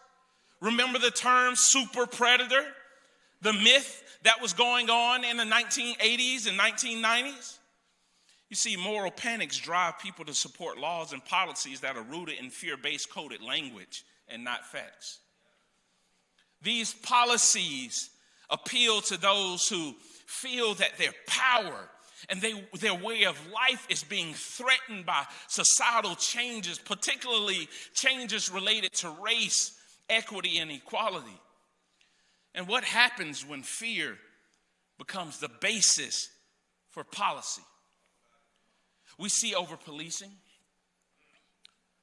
We see the ways in which political speech is used via the media. And it leads to this, the second thing, we see an intense weaponization of rhetoric with phrases like law and order, traditional family values, childless cat ladies. They're eating the pets. We see this type of political speech that is being weaponized because when you use rhetoric or this type of social framing to stoke a base, what you're creating is this tension that is rising up, that what Dr. Tisby says could put us in the place where there is political violence. Political speech that has been weaponized is attack. It's an attack against the black community. We've always had to deal with labels, because whenever you label something, you can limit it, and when you limit it, you do it because you want to discard it. These labels. Language is used to serve a political and specific political agendas, amplifying the fear and shaping public perception. You ever talk to somebody who was just dead set on false ideas? Not even facts. It's so deeply rooted in the system that it becomes a part of their identity. That's what we're talking about. Let me ask you something. When somebody looks at you and your skin color looks like mine, you're a black person, and they are leaning towards the white Christian nationalist ideals, how do you think they see you? Are you seen as some block that needs to be removed from the structure? Third, there's a consolidation of power. Once fear has taken root and rhetoric has been weaponized, those in power try to move to consolidate that power. And let me tell you, this is actually something that is strong that they're doing. Imagine if we mobilized. Imagine if we came together. Imagine if we saw ourselves not as someone being oppressed or people who are being oppressed, but we have collective power where we can come and discuss ideas, where we can mobilize, where we can organize, where we can pool our resources together so that when a mandate is declared that we say, no, we're not going to stop allowing people who live in the West Louisville community from accessing higher education. No, we're not going to stop allowing people in the West Louisville community opportunity to access health care. And when we come together, we can pull together our resources and our intellectual capacities and stand. And that Jesus said it like this: no matter what storm comes, the wind will come, the rain will come, it will beat down against a sturdy foundation. But guess what? We're rooted in faith. We're rooted in God. We're rooted in something much greater, so that when it beats against us, we're still standing. Oh, I got a little happy for a second. But I'm still standing.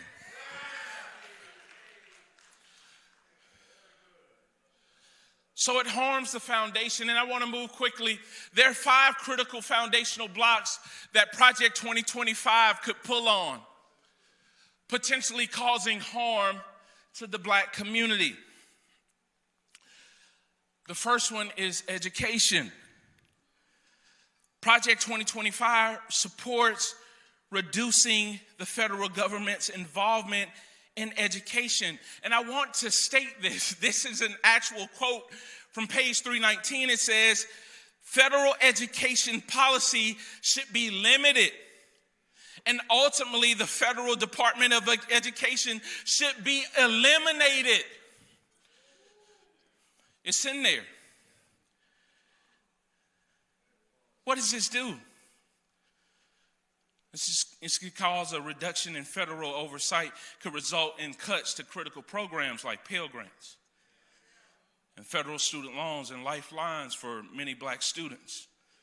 Historically, black colleges and universities are particularly vulnerable under these policies as they rely heavily on federal funding. Without such support, HBCUs may struggle to maintain programs that are vital to black students. Here's a stat. Only 9.8% of black people over the age of 25 hold a college degree, compared to 20.3% of their white counterparts, showing the need for policies that expand rather than restrict access to education. And you know, just like I know, it was hard to access higher education. I know what it means to grow up in poverty and not have connections or wealthy relationships or access to funding to be able to put myself through school and through college. I had to piecemeal my network together to pull myself up by some boots they never gave us.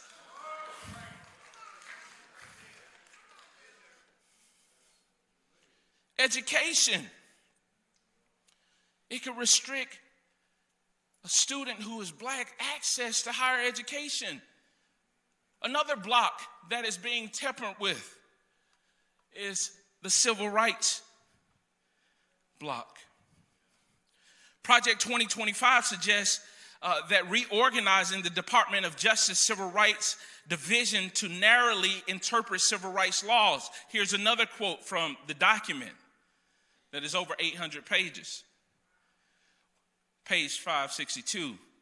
We need to reorganize and refocus the DOJ's Civil Rights Division to focus on non-discrimination in the lowest, narrowest sense. Narrowing civil rights reinforcement would take extreme actions, and it would weaken protections for those who are black. Remember a candidate, a former president, saying that he would get you off if you are law enforcement and you practice police brutality. I'll actually get you out of jail. I'll pardon you, he said in a political speech. What about the DEI rhetoric? That somehow black people, even with more education, are viewed through the lens of giving an opportunity instead of saying, I earned this. There's been book bans all across the country where information like this is not even accessible. Do you know that, there are libraries and educators in the state of Florida that reach out sometimes and say, I'm trying to figure out ideas on how to get just simple black history to my students because it's a crime if I go against that policy. What about block 3 that is being tampered with?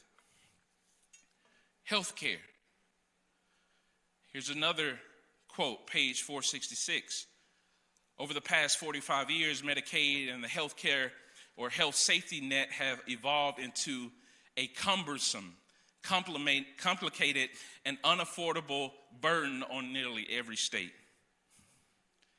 Basically, suggesting that they need to cut expenditures for people who are accessing health care on what they call the ACA, or Obamacare is what they're labeling this as in this quote, which mandates the eligibility for all individuals to be a recipient of some type of health care. And my problem with this is that black people already suffer from high rates of chronic conditions such as diabetes and hypertension and infant mortality. And so limiting healthcare access through Project 2025 would actually exacerbate these disparities and prevent many black people from receiving essential medical care. How about this stat? Black people are 1.5 times more likely to be uninsured than white people. This is problematic. You remember the time when insurance companies could deny coverage if you had a pre-existing condition? You know how many people's lives were lost? Because insurance companies wanted to not allow people who were wrestling with severe illnesses actually get health care. How many people do you know from that era? Block 4 that is being tampered with, housing. Project 2025 seeks to reduce the role of Department of Housing and Urban Development. You know who wrote this? Ben Carson. Gifted hands. Himself. Here's a quote, right? Because many black people actually use federal housing assistance through programs, right? Which are critical for black families that are struggling to access housing. The quote says this: HUD's new political leadership team will need to re-examine, here's that word, the federal government's role in housing markets across the nation and consider whether it's time to reform, reinvent, and renew. Did you know that homelessness itself is a growing population in this country? Did you know 50% of people who are unhoused in the United States are actually black and brown? Did you know we can trace the historical roots back to the Reagan administration, which the Reagan administration actually starts the second mass homelessness era in this country? When he closed down facilities, mental health access, when he did tax cuts, this actually compounded what happened during the earlier years when redlining denied FHA loans to black families and concentrated poverty in areas. Do you know that public housing was actually were for World War veterans? And we got the lower standard public housing, and then there was this rise of the single-family home. Suburbs grew out of this era, and guess who had access to get loans to buy some of those single-family homes? White World War I veterans and World War II veterans, right? But guess who did not get loans to move into the new suburbs? Black people. Black families. And you want to know where we were concentrated? Public housing. But now they're starting to cut public housing all over the country. And the last block is justice.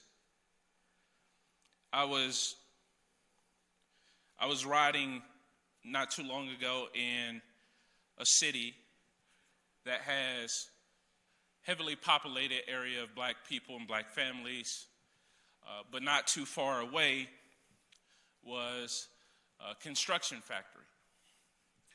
The construction factory was like letting off this gas into the air, and the person who invited me into the community, he said, man, before we start riding closer to the factory, I want you to put on the mask.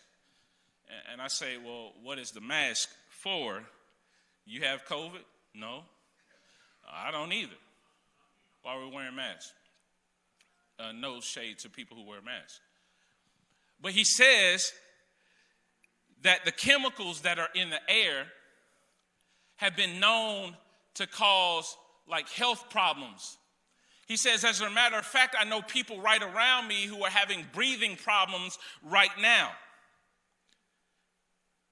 This is harsh because black communities are disproportionately more closer to environmental hazards than white counterparts. But then this removes all of the regulations that says that a company or a factory can be so close to a community. And guess where they're going to buy land? In black communities. Here's a statistic. 68% of black people live within 30 miles of a coal-fired power plant, exposing them to harmful pollution. And here's another quote, pages 417 through 418. Environmental protections must be devolved to the states. Federal overreach in environmental matters must end. Wouldn't you say that this is tampering with the structure and pulling blocks away to make it more unstable? And if it continues to be unstable, we'll see the collapse. And in closing, I believe that we have to rise above Project 2025. And so I have to ask the question, where do we go from here? How do we protect our communities from policies like, or ideologies like Project 2025? And the answer lies in collective action. We must rise to meet these challenges. The R is that we need to reflect on the dangers posed by agendas like Project 2025, but then we have to respond. So not just reflect, but respond. And how do we respond? We respond by voting. We respond by organizing. We respond by being open to information, even if it makes us feel that we don't have any knowledge, because awareness should lead to action. And not just any action, but sustained action. The I is that we need to continue to invest in the black community. I'm talking about in real ways that helps black people in their experience, not just experience poverty and lack and oppression, but flourishing and liberation. I'm talking about opportunity and hope. And this is why we've gathered here. So my question to you is, how are you going to invest? Are you going to donate to a Simmons College of Kentucky who is dedicated on ensuring that black students are educated?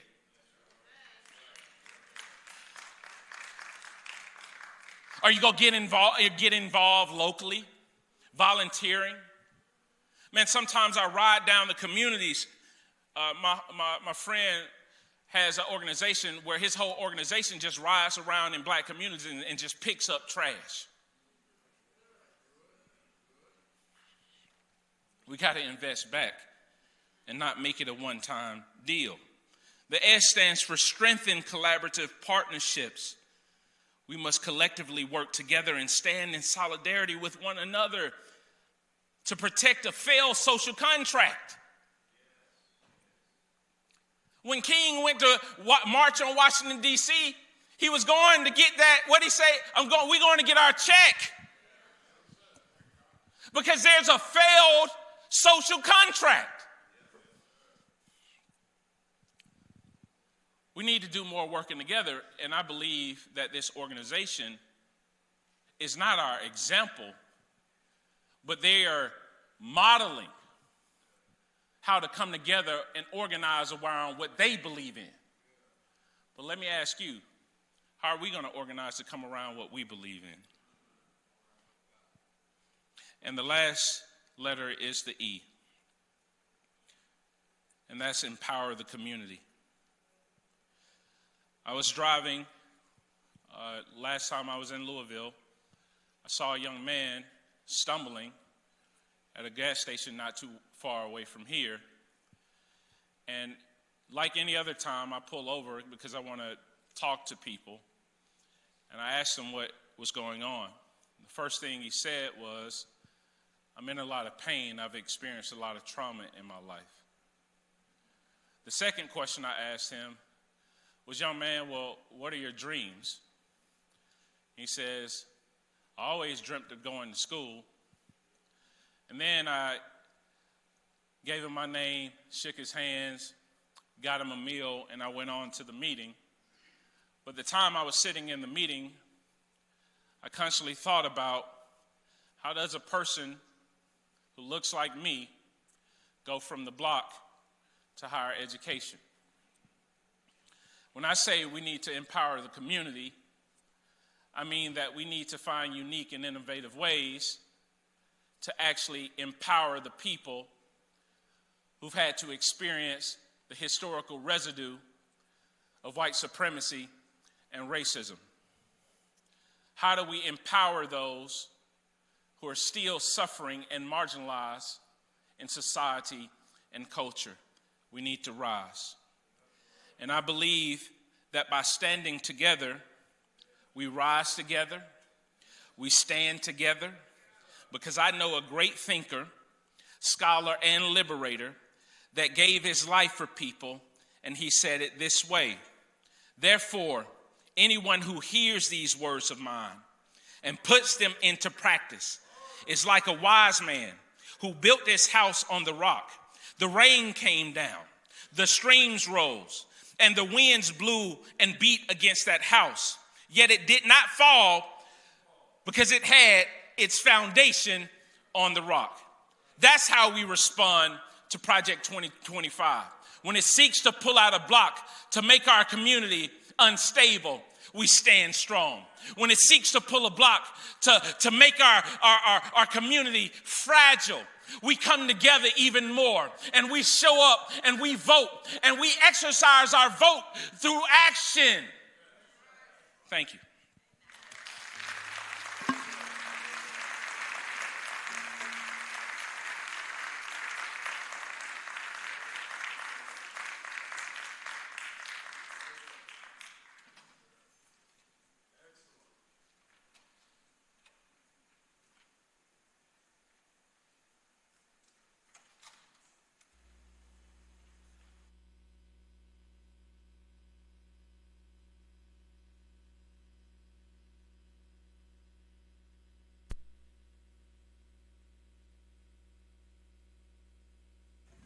Playing a video for Churchill Downs.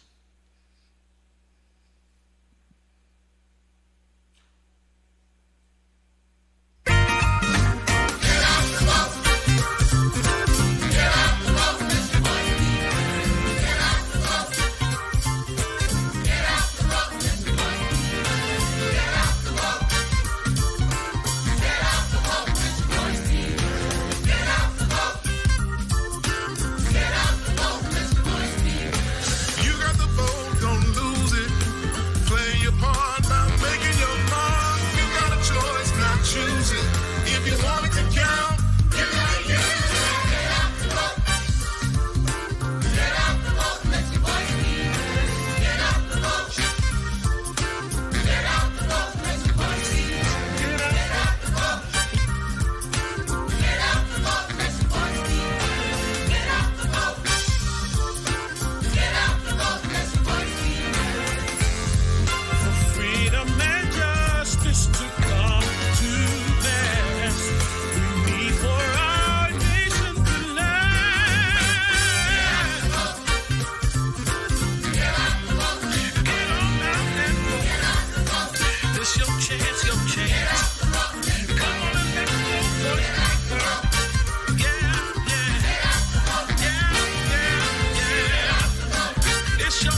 What's going on, family? You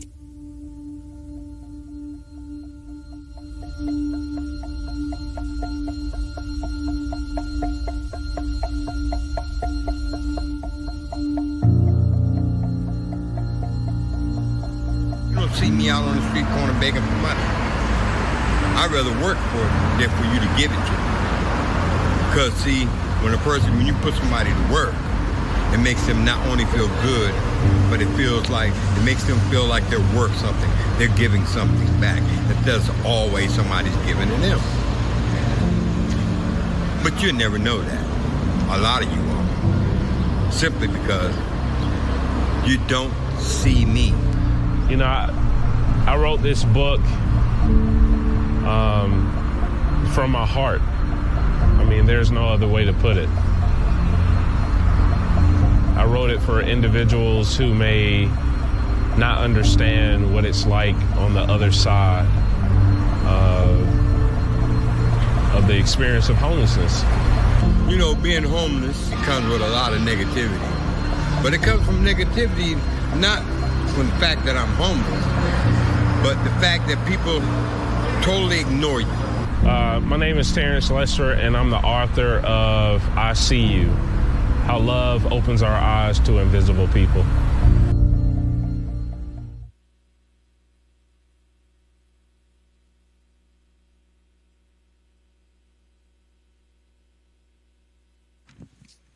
Come on, let's put our hands together and thank God for Dr. Smith and Dr. Lester. Amazing presentations. And Dr. Lester has an amazing testimony. Great brother. Did our PhD work together, and just amazed at his success and how God is using him to bring the message about housing insecurity across the nation. We'll take a 5-minute break, but before we take that break, I want to introduce Dr. Elena Stevenson, who is the Department Chair of General Studies and Associate Professor at Simmons. Amen. My Louisiana home girl. Amen. And so we're excited about her coming, and she'll lead the panel discussion. But we'll take a 5-minute break for restroom and for refreshment. The restrooms are to my left, your right. And we will take 5 minutes, and you can get up and stretch and do whatever you need to do. But we will get started in 5 minutes.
Back to their seats as we get started for our panel discussion. I'm not going to use it positive because I have to go to the restroom. All right, good morning, everyone, and welcome to the Mobilizing for Change panel discussion. I am Dr. Elena Stevenson. As Dr. White gave me that wonderful introduction, I serve as the Department Chair for General Studies and Associate Professor at Simmons College of Kentucky. Thank you. We are absolutely thrilled to have such a distinguished panel of thought leaders here with us today, and we'll explore ways in which we as individuals and as our community can mobilize for change. And so to begin, I will like to introduce our panelists, starting with Dr. Erica Whitaker. Dr. Whitaker is the Director of Development and the teaching professor of preaching at BSK Theological Seminary. She co-teaches African American history at Simmons College with Dr. Jamar Tisby. She has served as the associate director of the BSK Institute for Black Church Studies. Erica is a Baptist pastor and PhD candidate who is researching whiteness and white Jesus iconography. Erica studies at VU University of Amsterdam with the International Baptist Studies Center. She has delivered papers on white Jesus in the Black church and has presented aspects of her research, WWJD, What White Jesus Did. Let's give a round of applause for Dr. Erica Whitaker. We also have with us this morning Reverend Dr. Darvin Adams, an expert in urban theology and social movements. Dr. Adams completed his PhD in theology and ethics at Garrett Northwestern University in Chicago, Illinois. In addition to being a nine-time award-winning preacher and pastor in the CME Church over the course of 23 years. Dr. Adams also teaches theology and religion courses at the Simmons College of Kentucky here in Louisville, the Turner Theological Seminary in Atlanta, Georgia, and the Hampton School of Religion in Hampton, Virginia. A ministry and divinity graduate of Louisville Presbyterian Theological Seminary, Dr. Adams has written 2 full-length theology books, one of which is the Amazon best-selling text, Inner City Blues, Black Theology and Black Poverty in the United States. His upcoming books, What's Going On? The Holy Spirit in Christian History, Black Theology, and the Economy of God's Love, 2024, and Safe Spaces in Jim Crow, the Chitlin Circuit, and the Emergence of Black Cultural Theology 2025 are forthcoming. Let's welcome Dr. Adams. We also have Ms. Keisha Bross, a dedicated activist for grassroots organizing in underserved communities. Keisha is a prominent figure in the field of social justice work and community advocacy. She is currently leading as Director of Opportunity, Race, and Justice at the NAACP, where she oversees the organization's National Inclusive Economy Strategy. Keisha's work centers around driving transformative change with a racial equity lens, especially aimed at advancing the progress of the Black and Brown economy. Prior to joining the NAACP, Keisha served as an executive at Park Community Credit Union.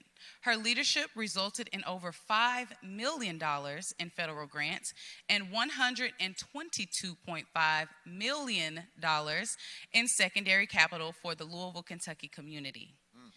Keisha's philanthropic efforts gifted over $1.2 million in grant funds to nonprofits and minority small businesses in marginalized communities across Kentucky. Obtaining a Community Development Financial Institution certification, she championed for capital in Black and marginalized communities at a national level. Before her tenure at the credit union, Keisha held leadership positions in philanthropy and city government. She has a remarkable track record in philanthropy, having gifted over $500,000 in grants and served as the inaugural executive director for Passport Health Plans Foundation.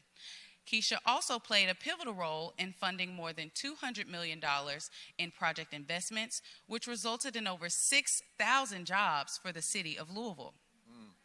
Her exemplary work has not gone unnoticed. She was named the ABFE Connecting Leaders Fellowship Program Class of 2020, 40 Under 40 by Business First in 2021, Leadership Louisville Bingham Fellows Class of 2021, Today's Women DE&I Leader in 2022, and Most Admired Woman Equity Champion nominee in 2022. Keisha's unwavering commitment to social justice and equity is truly inspiring, and her achievements are a testament to her dedication and hard work in making a difference in the world. Let's give it up for Ms. Keisha Ross. We also have Mr. Raul Cunningham, who began his civil rights activities when he joined the Louisville NAACP Youth Council in 1957 at the ripe age of 14 years old. He experienced his first direct nonviolent action campaign with the Youth Council on Christmas Day in 1959, when the Brown Theater would not admit blacks with mail-order tickets to see the all-black movie Porgy and Bess. As college students across the South began to sit in and protest to end segregation, there was a growing interest to tackle segregation in Louisville. With no black college in Louisville at the time, Cunningham and others had to convince the adult NAACP branch that high school students could fill the void. In January of 1961, the NAACP Youth Council and the Congress of Racial Equality, CORE, started demonstrating in downtown Louisville. Raul was the first of many students arrested. The demonstrations, along with negotiations and economic boycott and voter participation, ended segregation in Louisville. As a Howard University student, Cunningham continued his civil rights activities by affiliating with the college chapter of the NAACP and Student Nonviolent Coordination Committee. He also served as the Senior Assistant for Legislation and Community Relations for U.S. Senator Walter D. Huddleston in Washington, D.C. for 12 years, working on a variety of issues, including civil rights legislation, immigration issues and legislation, school desegregation issues, community action legislation, and the Martin Luther King Holiday Bill. He was appointed by 2 governors as the Deputy Commissioner of the Department of Personnel, where he directed the affirmative action plan for the state. In 2000, Raul joined the national staff of the NAACP in the Voter Empowerment Program as a state and regional coordinator. In 2002, he was named National Deputy Director of the program. Raul Cunningham was elected president of the Louisville branch of the NAACP in 2004 and president of the Kentucky State Conference of the NAACP in 2014. He serves on the Kentucky Advisory Committee for Help America Vote and was inducted into the Kentucky Civil Rights Hall of Fame in 2003. He was awarded the 2006 Dr. Martin Luther King Jr. Freedom Award by the City of Louisville, and in 2015 was awarded the Honorary Doctor of Humanities degree from Simmons College of Kentucky. A round of applause for Mr. Raul Cunningham. Thank you for being here. And last but certainly not least, our panelist to the end needs no further introduction. We are welcoming back to the stage Dr. Jamar Tisby. I want to thank you all again for being here, and I'm excited for our discussions to unfold. To start off, I want to ask a foundational question. What does mobilizing for change mean to each of you in the context of your work and personal experiences? And we'll start with Dr. Whitaker. Thank you so much for having me. It's always a pleasure to be here at St. Stephen's and to be part of the Simmons Nation family. It's such a joy to be among you all. What does it mean to mobilize? So part of my introduction included the fact that I'm a Baptist pastor. specifically and predominantly white congregations. And so a lot of my work revolves around a small church that I'm working in right now down in Mumfordville. Does anyone know where Mumfordville is? Down yonder. 3 people, wonderful. This church is 200 years old, and it was actually a Civil War hospital, too. So part of the work that I've done here in Louisville and continue to do at the BSK Theological Seminary is to help congregations, specifically white and black congregations, understand their own theology and how that can become so intertwined with false ideology, specifically around white supremacy. One of the visual aspects of my research around white supremacy is white Jesus iconography. And so mobilizing predominantly white congregations is to help them reimagine what Imago Dei looks like.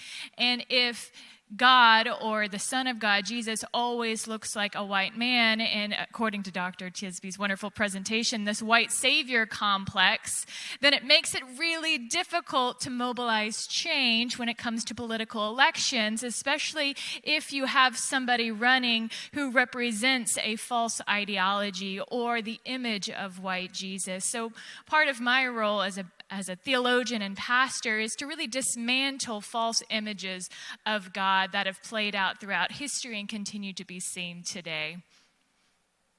Thank you. Dr. Adams, same question. What does mobilizing for change mean to you in the context of your work and personal experiences? Yeah, that's such an excellent opening question.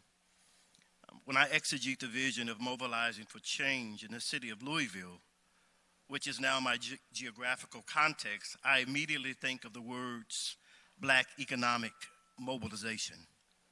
The word black does not mean hatred for white, nor does it imply an inferior opposite to white humanity, but rather black implies a liberating love of God in the life of African Americans, Africans, and all other oppressed races and cultures of people in and throughout the world. As a trained theologian of the Black Church and a professor of theology and religious studies, I am certain that God cares deeply and is very much concerned about the economic plight of those who reside in the West End of Louisville, especially where the actions of community development and economic development are concerned. Unsurprisingly, the adjectives community and economic go hand in hand in the existential aspirations of black human development. In other words, community development, pay attention, is economic development and vice versa. And in order for our underdeveloped communities to be developed for a much needed increase in quality of life, finances, goods, services, resources, self-esteem, and infrastructural transformation, the development must be economic in the beginning, economic in the middle, and economic in the end. And so when I use the word economic, I'm referring to the disadvantaged plight of the black poor. Famed historian and sociologist W.E.B. Du Bois once argued that the colored line, or racism, is the preeminent issue of the 20th century. My work in the Black church and my personal experiences and observations inform me that economic poverty is the preeminent issue of the 21st century. Here, I define change as a substantive change in the economic condition of black folk. Wonderful. Thank you so much for those insightful reflections. It's clear that mobilizing for change takes on many forms and is deeply influenced by our personal experiences and professional backgrounds. With that, our next question is more focused on community engagement, which is often one of the most challenging aspects of advocacy. We'll start with Ms. Keisha Bross. How do you engage communities that may feel disillusioned or disconnected from the causes that you advocate for? So that's a really, really good question. And let me start off by saying I'm a Simmons alum.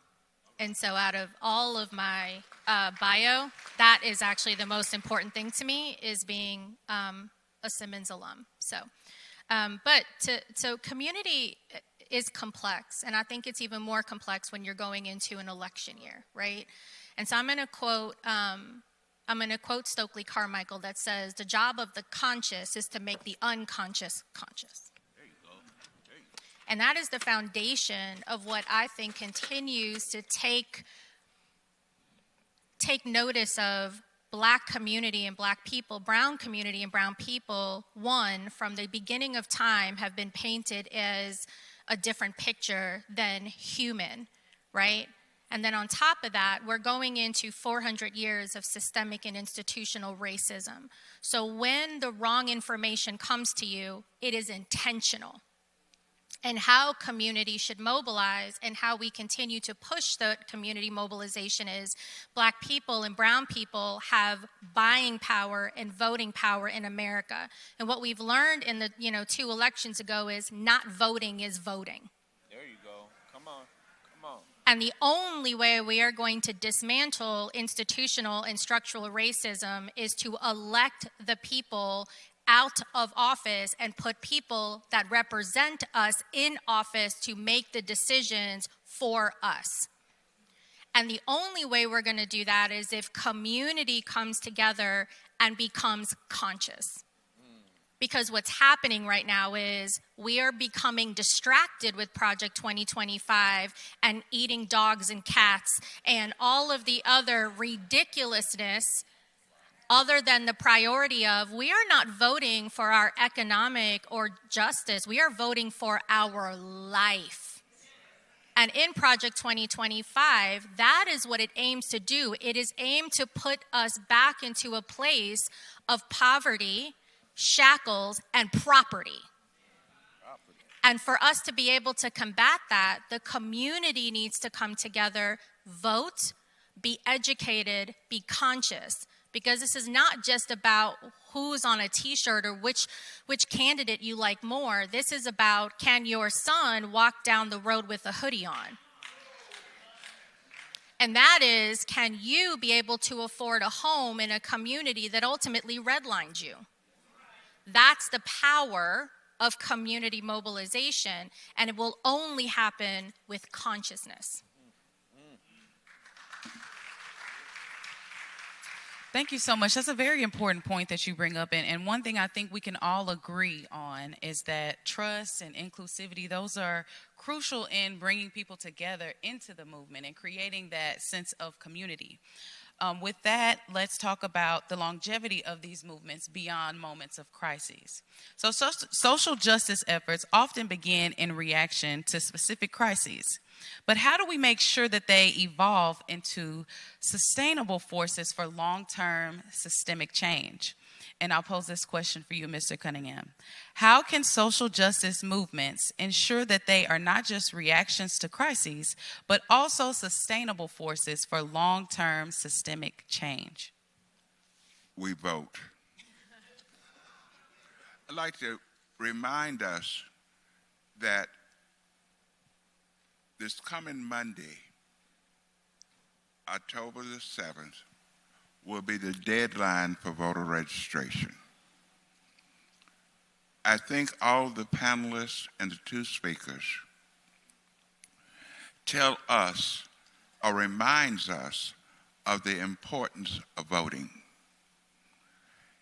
Louisville or Kentucky made a mistake when they removed race from consideration of voting. They kept registration by sex, not by race. Therefore, it's difficult for us to determine how African Americans vote. We have developed a system that we take precinct information that is used in redistricting, and we take the top 65% of African Americans and use that as our determining factor. When Barack Obama ran twice. African Americans in Louisville voted 35%. Very low. 35% of the African American population voted. Therefore, when we talk about mobilization, sustainable change, we have got to increase our voting. Therefore, we've got to go out and everyone we see between now and Monday, ask, are you registered to vote? I'm not going to ask you because I know all of you in this sanctuary are registered. But we need to go out and contact. Pookie has got to go register to vote. And when the reasons that are given, it doesn't make a difference. But if we look at Louisville and we look at Project 2025, and I think it's on page 557, that they will remove all consent decrees. Those of us who have lived here experienced the murder of Breonna Taylor. Without the consent decree represents the most positive thing that has come out of that senseless murder. So that's a reason that we can try to persuade those who are not inclined to register to vote, to register and to vote in November. Thank you, Mr. Cunningham. Your response highlights the critical need for endurance in our advocacy and standing steadfast in our pursuit to encourage not just ourselves, but everyone in our community to be that positive change and to get out and vote to make a difference. Dr. Tisby, during your keynote, you mentioned the importance of having a candidate in office that you can work with. And sustainability requires accountability, especially from those who are in leadership roles. So my question to you is, what mechanisms do you believe need to be in place to hold leaders within social movements accountable to the communities that they represent? We go back to we the people. And so we need to actually restore a sense of civic education and responsibility. I teach undergraduate students. I'm very concerned with the level of disengagement, the lack of knowledge and awareness about the stakes, not only of this election, but of their role as civic participants. And the reality is, although Christianity is still strong as a culture in the black community, actual church attendance is declining among black people, especially young black people, which means the historic center for that, not only religious education, but civic education is dissipating. So where do they get this is another challenge. This is the engagement challenge.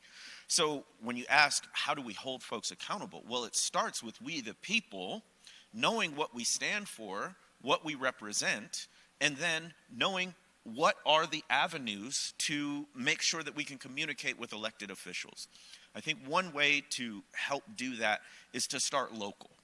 There's a sense of overwhelm and powerlessness when you start with politics at the national level, because it feels like we're just a drop in the bucket. We're one vote, doesn't matter if I stay home, if I go, whatever. That's not true, but the way you convince people who think it's true is not to start at the very highest levels, start at the local levels. Everybody's been to school. Think about a school board.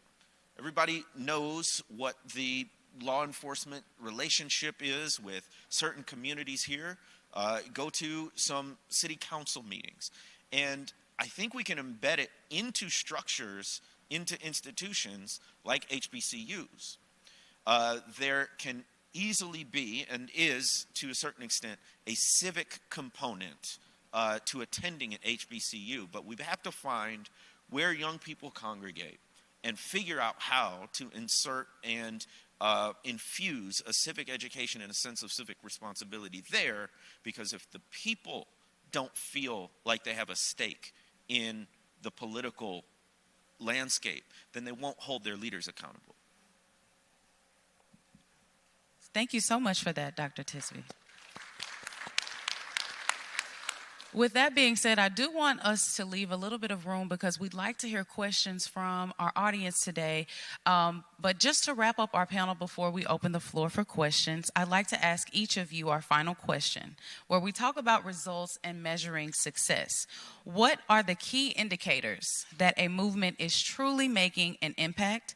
And how do you balance achieving tangible results with the need for ongoing advocacy? And we'll start again with Dr. Whitaker.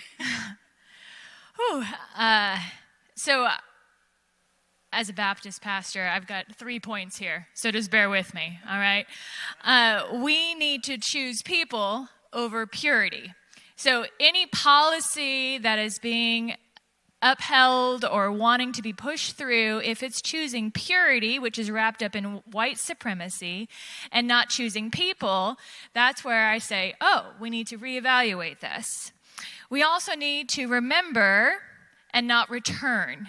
So our commandment by God is not to return back to Egypt, not to return back to the way things used to be, but to remember. Remember that God is God. Remember the past, for we can learn from it, but not return back to it.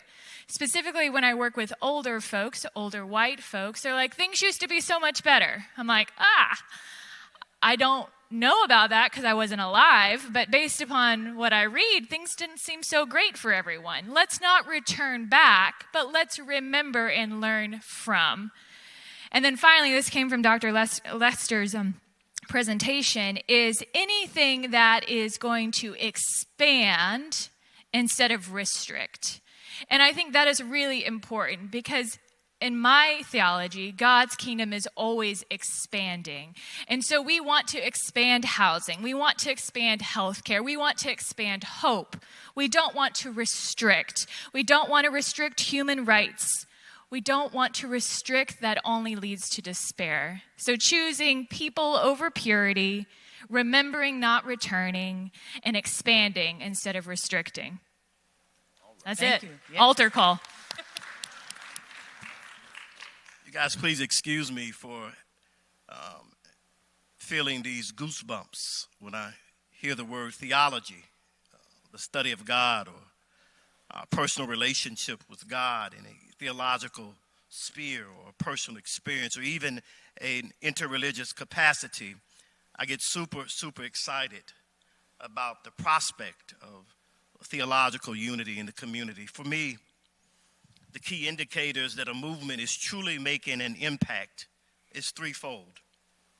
Number one, there's a meaningful increase in quality of life for those who need holistic development the most. In other words, the people's needs are being met, and the economic circumstances of their life are improving. Number two, there's a certain type of educational awareness that has productively materialized in the visual forms of qualitative expectations and quantitative results within the various cultures of oppressed human beings. Number three, there's a growing sense amongst the collaborative body of leaders, believers, and sufferers that we can, in fact, do all things through Jesus Christ who strengthens us. We not only believe in God, but watch this, we also believe in ourselves. The collaborative strengthening includes more educational development programs, more programmatic funding, more grant opportunities, and more decent paying jobs. Here we balance achieving tangible results with the need for ongoing advocacy by being steadfast, unmovable, always abounding in the work of the Lord, and knowing that the work that we do is not done in vain, but it's done to help someone who is in need. This means that we follow the effective leadership of those whom God has given the visions and progress of unity. In these treacherous days of racial discrimination, within the demonic annals of white nationalism and the spiritual lostness of Project 2025, not only do we need the spirit of justice, which to me is the Holy Ghost, but we also need forms of economic empowerment in the West End of Louisville and other neighborhood sectors as well, that would help us to stabilize the materialization of economic development within our collective mobilizing for transformative change. All of these hopes and all of these dreams are possible through faith and action in God. I believe that the Bible says that weeping may endure for a night. In the Hebrew language, that means that weeping will literally spend the night with us for a time or two. But the joy of the Lord will certainly come in the morning. It is my theological hope that whenever this deliverance joy comes, whenever this exodus joy comes, whenever this healing joy comes, whenever this infrastructural joy comes, whenever this liberating joy comes, whenever this spiritual joy comes, whenever this transformative joy comes, I hope and I pray that all of these joys will come in the form of an economic joy as well. So we can talk about politics, we can talk about socialisms, we can talk about history, we can talk about this and we can talk about that. But if we're not ready to talk about the economic condition of black folk in the United States of America, my brothers and sisters, can I get a witness? Oh, I'm a scholar, and I did not come to preach. I came to teach. But when you're talking about being serious about movements and being serious about helping those who need help the most, my 3 words within the realities of mobilizing for change is black economic mobilization. Let the church say amen. Amen.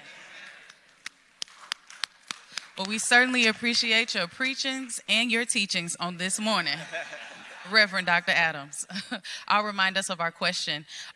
How do you balance achieving tangible results with the need for ongoing advocacy? And what are the key indicators that a movement is truly making an impact? So let me just also start with, this is a really deep question because I think this is, we put too much complexity when we think about metrics and merits, right? This is a very simple thing when you come to Black community and Black people. The resolution is money. Hard stop. It's money. Everything that evolves around the ways of America is money. Cash rules everything around me. Wu-Tang's been singing it since the 90s. Like, it's a real thing. And the only way that we're going to be able to mobilize is with money. And let me also be clear, there's lots of money. The federal government has tons of money. American Rescue Plan, infrastructure bill, all of the HBCUs getting, how many billions of dollars. Let me just put this to you. The Harvard Review said that Harvard University gets $3.4 million a day versus a standard HBCU that gets $3.4 million a year. That is a real statistic. In order for us to mobilize, the only metrics that matters is money. Federal grants don't come to Black communities on purpose.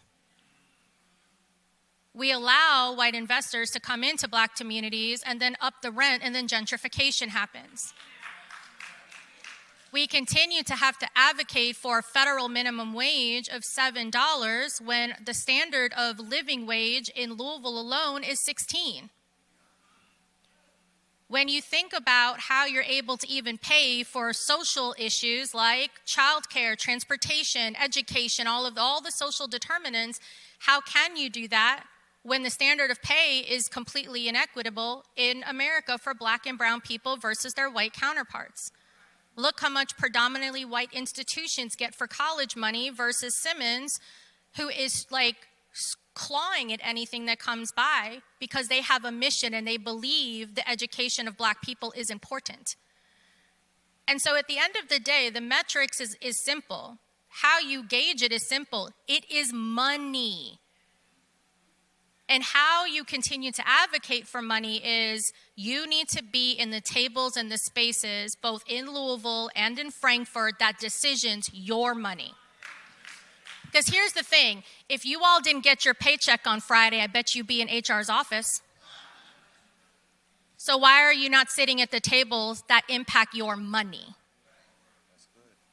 And by the way, you don't need a table to be built for you, build your own.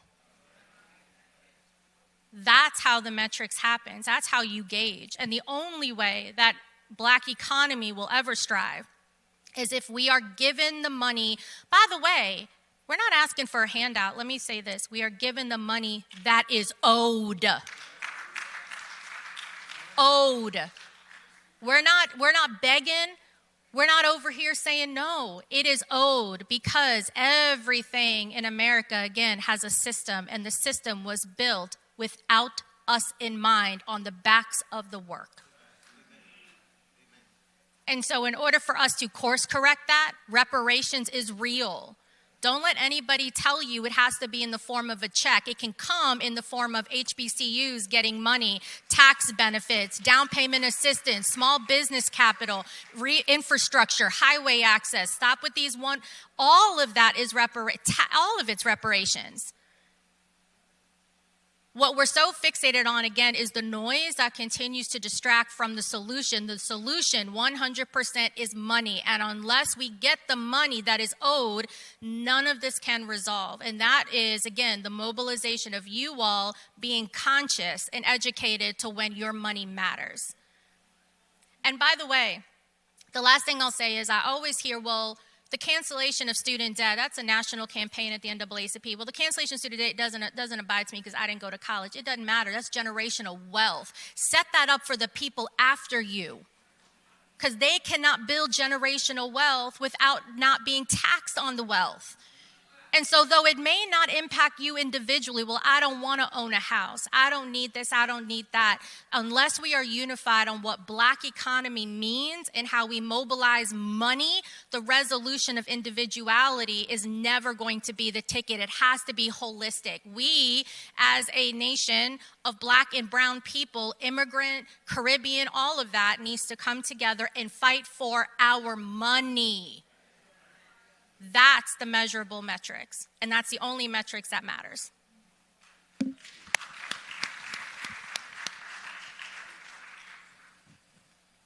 Same question? Same question.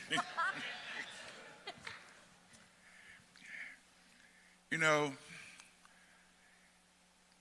I guess when you talk about mobilization, change, the 1960s influenced me tremendously. To see us go from marching to end segregation in Louisville, to have a mayor and a board of aldermen that would not pass civil rights legislation. While we as teenagers were marching, the adults were organizing and registering folks to vote. From 1961 to 1963, Louisville remained segregated. But it was with the elections of 1961 The black community was heavily Republican at that point. The Democrats were in complete control. We registered and we threw the Democrats out. It took 3 years. In 1967, when it came to open housing, the Republicans were in control of city government. We demonstrated, we registered, and we threw them out.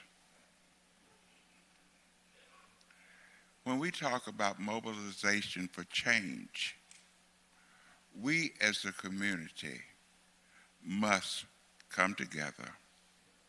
And again, I cannot overemphasize the vote. This evening, the NAACP will release its toolkit. I don't know if you've seen it. I haven't. This toolkit is to give us messaging on how to motivate the African American community to vote. Please tell me what you think of it when it's released and we get it. But we have to implement, we have to come together, and we must vote. The NAACP is 501c3 and 501c4, like the church. We're nonpartisan, but we're not blind. I won't tell you, but you can imagine what impact it will have if we as a community increase the 35% that we gave Barack Obama, and we go out and vote, not because a candidate may be one color or the other, but for the policy and the progress that one candidate will make over the other. We've got to vote. Thank you.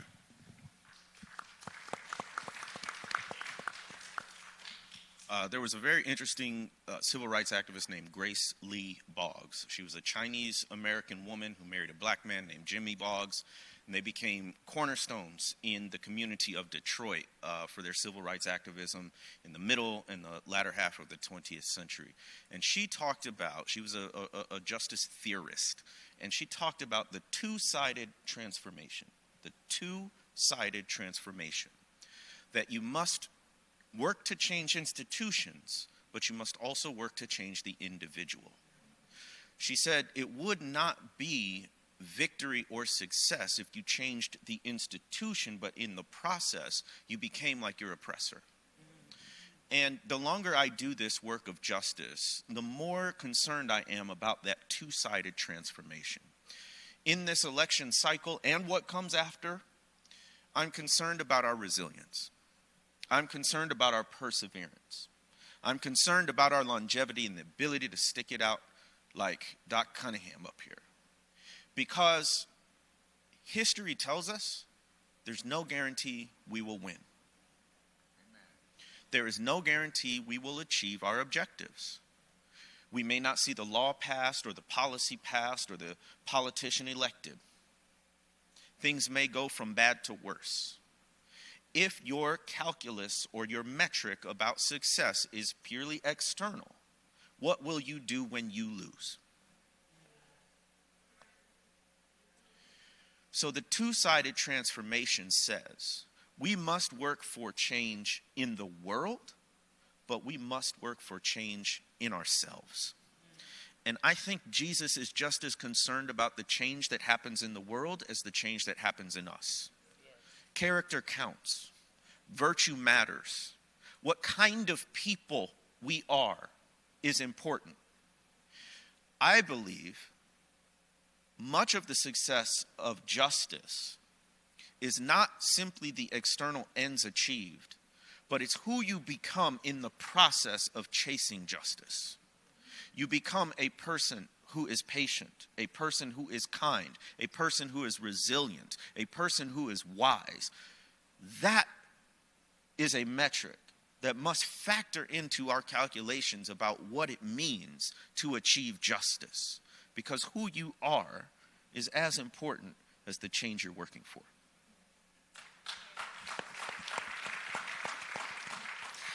I want to thank all of our panelists once again. At this time, we're going to open the floor for questions. If there are any members of the community that would like to ask questions, you can stand, you can raise your hand. We have people in the audience who can bring the mic to you for questions. Is there one?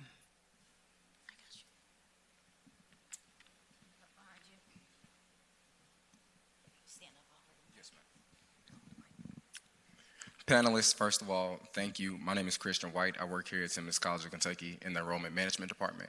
And my question is, this generation, this is for the generation that will be watching this down the line and for the generation now. But the younger generation, they are generation, quote unquote, now.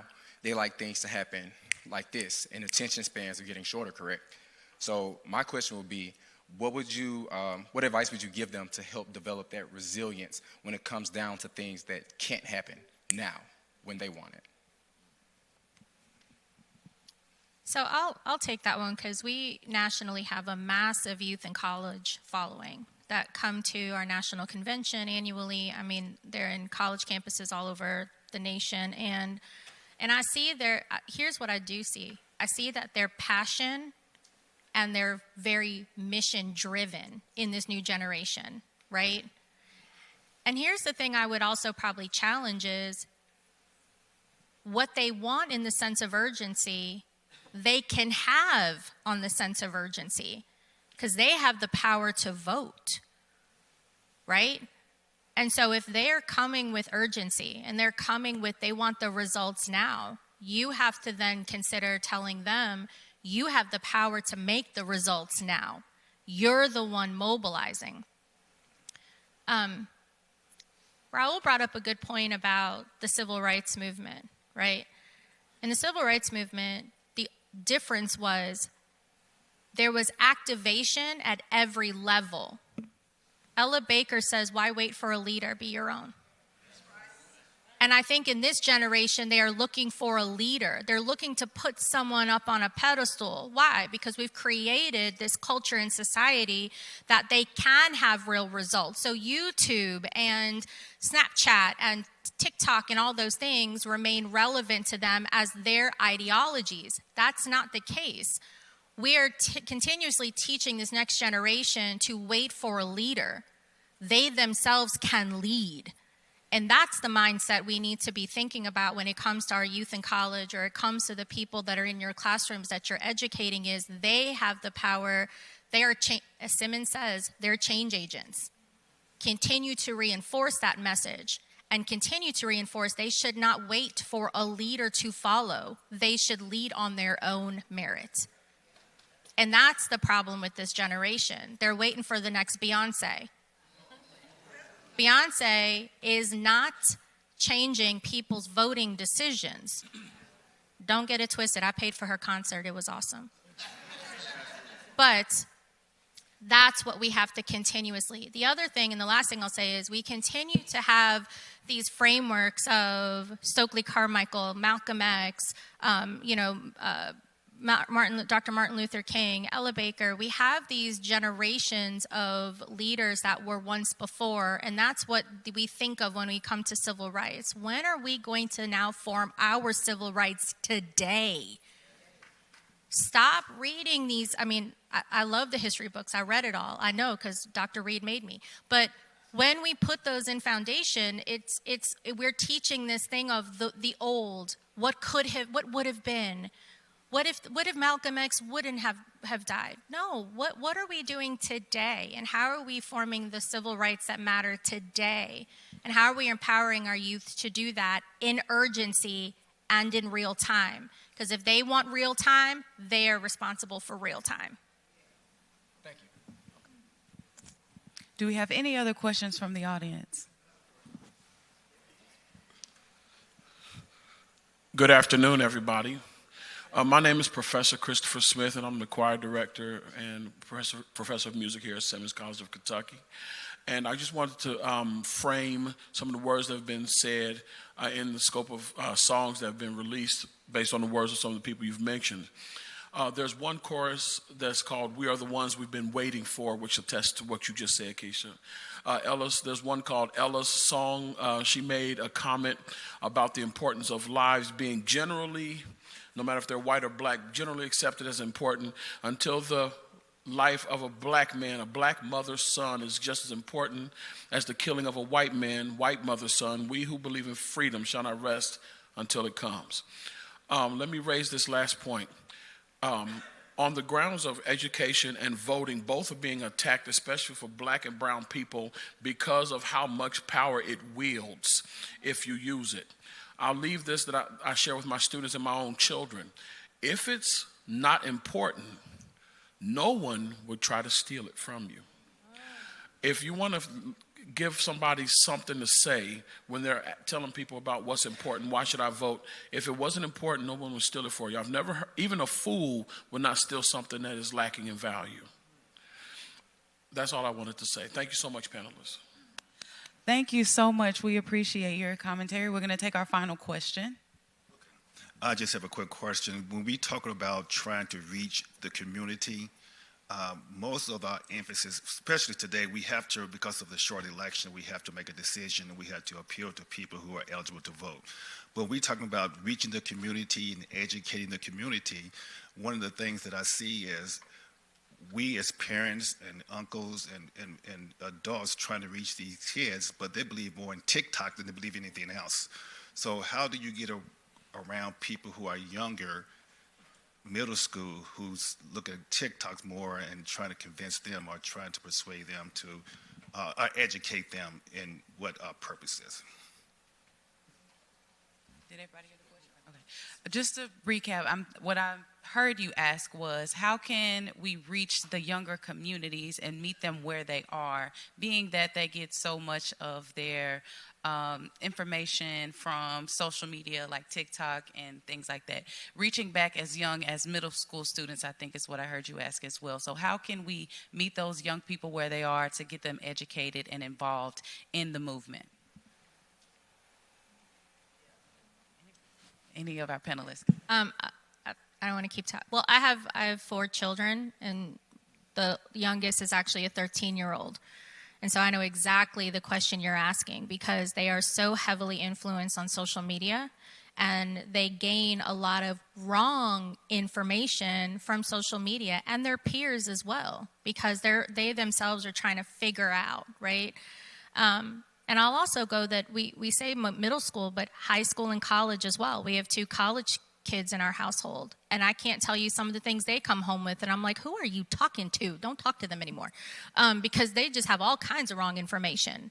And so there's a couple of things that I'd probably point out, and the first is, if your students or if your children are using social media, use the social media to your advantage. And what that means is the NAACP has a national social media platform.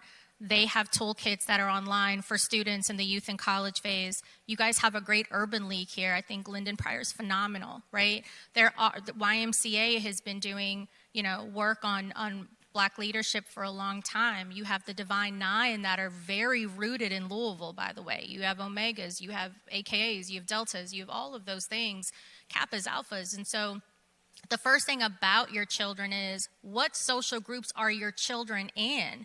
And what social groups do you need to put them in order for them to gain the truth? And then the second is, if you're going to have social media in your household, use the social media to your advantage, right? Make sure that your kids are tuned in to platforms and particular pages on Instagram or TikTok or any of that are more influential in what you're hoping to accomplish with information, versus them being able to scroll however they want and get the wrong information. And those are, as a parent, that's some of the things that have worked in our house. Can I piggyback on that one? I'm sorry. No, help yourself.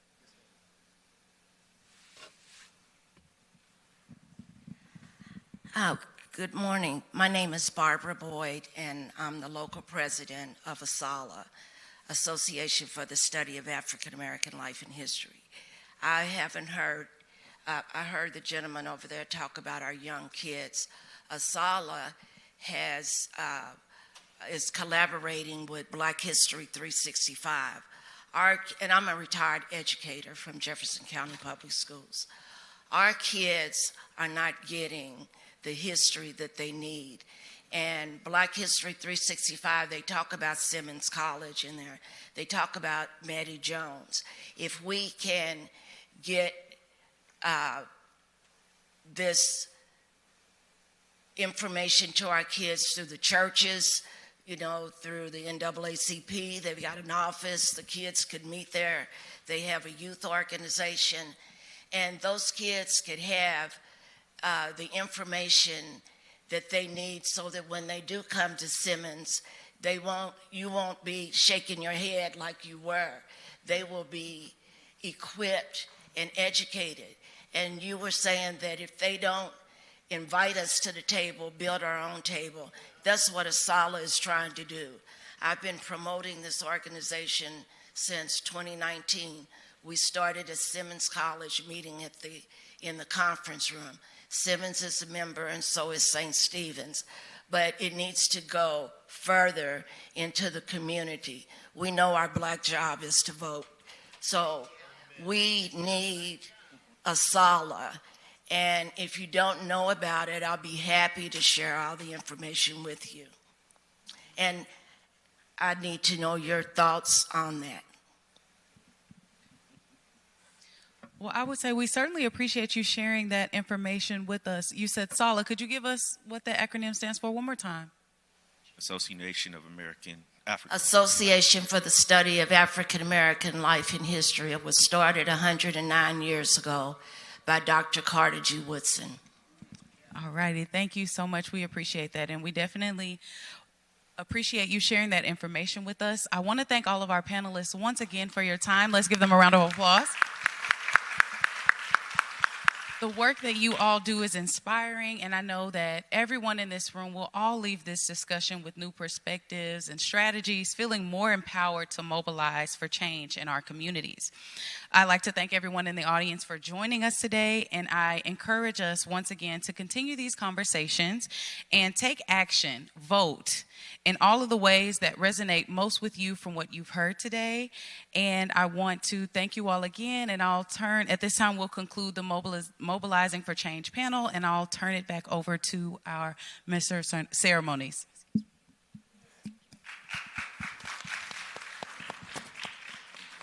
Come on, let's give it up for Dr. Stevenson and our panel one more time. Awesome job, awesome job, awesome job. Now we will hear some words from our illustrious president and leader, Dr. Kevin Cosby. Come on, let's thank God for Dr. Cosby.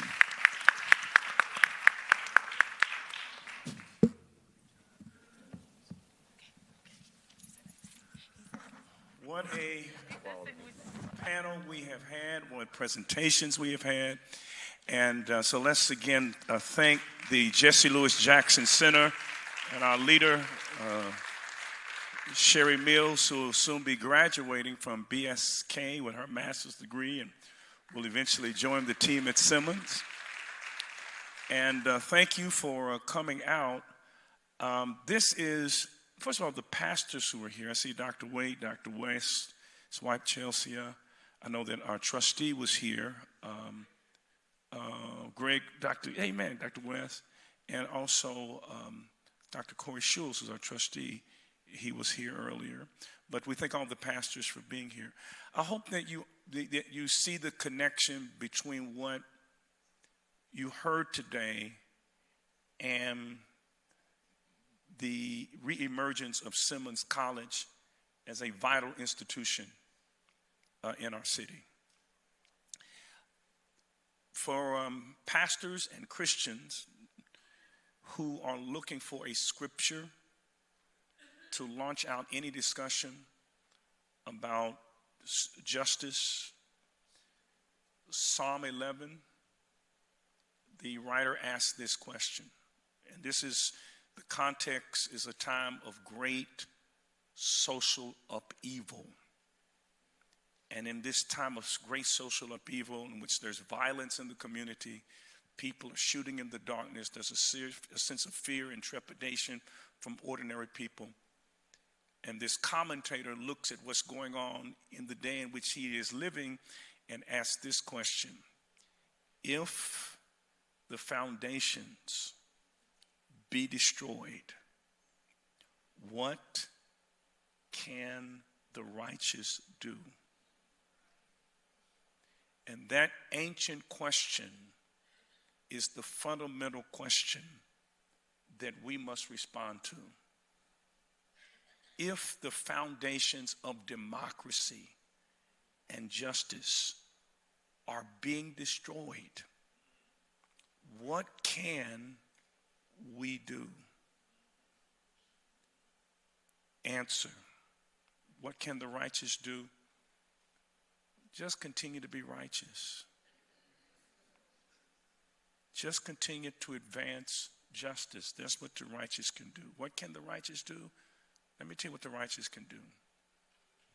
Rebuild, reestablish, reconstitute black institutions. We need our own institutions. Whenever you do a study of black nationalism, which is black people coming together to do what Stokely Carmichael said, and that is control the education, the economics, and the politics in your own community. Black nationalism always flourishes during times of oppression. So whenever we are oppressed, black people say that we must come together to respond. We need our institutions. I take pride in the fact that each one of the persons who are panelists today that you see, even Brother Raul, because he has an honorary doctorate from Simmons. So everybody on this panel represents Simmons College of Kentucky. Everyone. And most of them are persons who have moved from out of state to our city. So why are we begging to go to U of L when you can get a much better education at Simmons College of Kentucky? Because Keisha is a proud graduate and valedictorian at Simmons College of Kentucky. She's a recent graduate of Simmons. She's a product of Simmons College. If you've got an HBCU, and to the degree that we become a stronger HBCU is to the degree that we all get behind Simmons College of Kentucky, pastors putting Simmons College in your budget, parents sending your students to Simmons College, those in positions of power who are at certain tables talking up Simmons College of Kentucky. If we do that, along with strengthening our other institutions like the NAACP, like our black businesses, our black schools, black media, Divine Nine, if we strengthen our own institution, black faith institutions, that is what the righteous can do. That is what the righteous used to do in response to white supremacy. The greatest period of black history, in my opinion, we've got a historian here, Dr. Tisby. For me, the greatest period of black history was between 1865 and maybe the 1950s. And that is when we were building the Fisk, the Simmons, our churches. And those institutions were built for all of us. I agree with Dr. Adams. If Du Bois said that the 20th century will be the battle over the color line, the battle of the 21st century is the battle over the economic and the money line, the great economic divide. I am a resident of West Louisville. it burdens me to see what is happening in West Louisville. And if the Evans, the Jeffersons, who used to live next door to the Evans, but left the Evans and moved on up to the east side to a deluxe apartment in the sky, do not reconnect with the Evans who are west of 9th Street, then guess what's going to happen, which is happening to the Evans in white space? You coming down too. We are in this thing together. I'll close by saying this to you, and that is in James Weldon Johnson's Lift Every Voice and Sing. James Weldon Johnson was an agnostic, which means he was a thinking Christian. Because if you're not somewhat agnostic, you're not thinking. Where is God during the middle passage? How do you explain this sovereign God allowing the brutality of slavery? If you don't have any questions like that, then you're not thinking. But James Weldon Johnson, when he wrote that poem, the only time he mentions God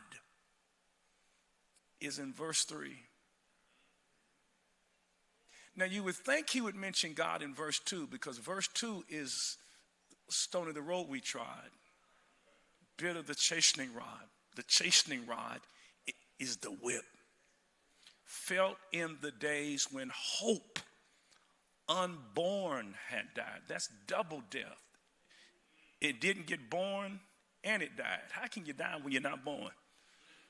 That's the black experience. You would think he would mention God, but he doesn't mention God there. That's the worst verse in the poem. He waits to verse 3 to mention God. And verse 3 is the 1970s, when black folk are doing well. And he says, God of our weary years, God of our silent tears, thou who hast brought us thus far on the way, thou who by thy might led us into the light, keep us forever in the path we pray, lest our feet stray from the places, our God, where we met thee, lest our hearts drunk with the wine of the world, we forget thee. Because you are more dangerous. You're in more danger as a people. Not when you're oppressed. Because when you're oppressed, you know you need God. The greatest danger that black folks face is in times of prosperity. And in times of prosperity, we get drunk with the wine of the world, and we forget thee. And whenever you forget thee, you forget West Louisville. You forget the black poor. You forget the houselessness. You forget the homelessness. You forget from whence you have come. If the foundations be destroyed, what can the righteous do? Keep being righteous. Keep advocating for justice. Keep supporting our institutions. And you know they're ours when they have these 3 C words: black culture. I told my band director, if our band does not boogie, if they don't shake, I do not want them to look like U of L or UK. I want them to look like Jackson State.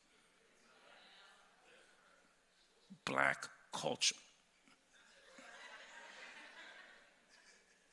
black culture, black control.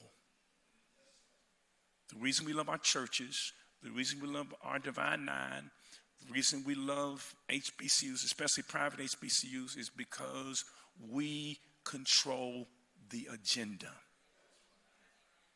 And the other institutions, even public schools, we don't control them.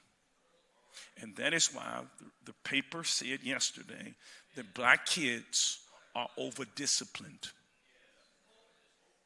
because we don't control it. Black control, black culture, and here's what really makes you a black institution: black concerns. In Simmons College, I tell my team, we will, as long as I am the president of the United States, president of Simmons College. I'm kind of thinking about Kamala. But as long as I'm president of Simmons College of Kentucky, we will be concerned. Our agenda will be the black community, especially the black poor. And if we do that, then as was stated, we might not win. But ultimately, God's not calling us to win. God never said, I want you to win. God said, I just want you to be faithful. And that's all we're going to do. We're just going to be faithful in our generation. Thank you so very much for coming. I want to, Brother Sean, who is here, he's working with me. We haven't really heard from his generation. He's a graduate. We'll be graduating at the end of the year at the second best HBCU in America, which is Howard. And just come and just speak very quickly, then we're going to dismiss. Just say something to us. Good to see Brother David here. Brother David Tandy, bless you, man. Okay. Thank you. I'm so glad to be here. I'm so sorry to be so late. I'm glad to see black people with our lights on, but when you have a car, don't leave your light on overnight, because that's what I did. And my car broke down, and I had to get it going, and I'm here very late, but I'm glad to still be here. And to hear black folks at this crucial time, in this crucial hour, organizing, trying to mobilize, putting our concerns first, is absolutely pivotal and important. And when we talk about how we create power, how we get power to our generation, I'm 23 years old. I heard a question that really resonated with what I think our concerns need to be with the generational gaps in mobilizing. And one of those questions that I wanted to speak to earlier was, how do we get those younger folks involved that are there with TikTok, there with Instagram? You might say things like NAACP or church, and they might close their ears and be like, what is that? And I think folks like Dr. Cosby have mastered the recipe of what producer Ninth Wonder told me. He said, when you're talking about information and when you're talking about edification with sometimes younger generations, you have to slip the pill in the applesauce, right? You have to meet people where they are with their language at their time. And I think it's so important, it's so crucially important, and we're seeing it with the campaign from the President of the United States, soon to be, from the best HBCU, almost, Howard University. VP Kamala Harris is doing a wonderful job of reaching out to those influencers, reaching out to those people who have the attention of our youth, so that we're all playing our role in spaces that we have. So I think what is so crucially important in this hour is to recognize that all of us, no matter what space we occupy, have some sort of power. You might not think of the spaces in which you have power as political power, but wherever you have people power, you have some degree of political power. And wherever you have power, looking at yourself as a link in a great chain and plugging that into the greater chain. And I think that's what is happening in this space. And as long as we can continue that old saying of each one reach one, and you plug in your space, then I think the messages get through. You don't speak English when you get off the plane in Madrid. You speak Spanish, right? You don't speak Spanish when you arrive in Germany. You speak German. So in whatever context you are in, trying to speak the language best, but communicating the same message, I think needs to be our agenda, and I think it's being done. So let me ask you, you got 30 seconds to do this. You're one of the greatest freestylists in the United States, and one of the greatest. So give me a freestyle summary of what happened today. Okay. I'm going to give a little freestyle about what we did here. We're talking about something that comes with great contemplation, also complication. I'm talking about organization. Rev to my right just talked about a foundation, because here struggling we be. So I pour libations, the tears that cry out my eyes when I look at what's happened to us. We wear the mask. Word to Maya Angelou, I'm talking about the disguise, the facade. I'm talking about God, where can you be? Does that make me agnostic? I'm talking about Harriet trying to get us out of our condition. We need prophets. We've worked so hard for this country, but where's our prophet? We need a piece of the pie. I'm moving on up to the east side. That's what some of us do to get a piece of the sky, but then the sky crumbles when we leave our brothers and our sisters, and then we become humble. We don't know who we are anymore. Misters, Mrs., mistress, minstrel. We've been locked down. Then we get a little piece of the crown. 2008 Obama, the president is black, the president is brown. And then we all back down. DT, Donald Trump, that's the clown. Are we ready for another round? I think it's time for us to wise up. Black folks in America, I think it's time for us to rise up. I'm talking like the Simmons Falcons. It's time to fly, because if we don't recognize our time, it's like we're going to die. DIE, diversity, equity, inclusion, well, they don't like that. Over in Russia, I straight collusion, and they don't want people like us building our own table. So I'm talking it's time to tell nonfiction stuff to our people, not fables. It's time for us to build. It's time for us to resilient the power and present it today. The master strapped across my back the name Clay. That's Henry. Ali made his own greatness, though. So do you feel me? But where's my reparations? Where's my own? I see it today. When I look at y'all, I see black people coming forth to build our own throne, our own home. So I'm talking about wielding political power so we can have something of our own and be begging no more. We need buildings. We need ceilings that ain't glass. We need positions so we need not to ask. We need freedom, and we need it alas. So let's build like we do today. Peace and power.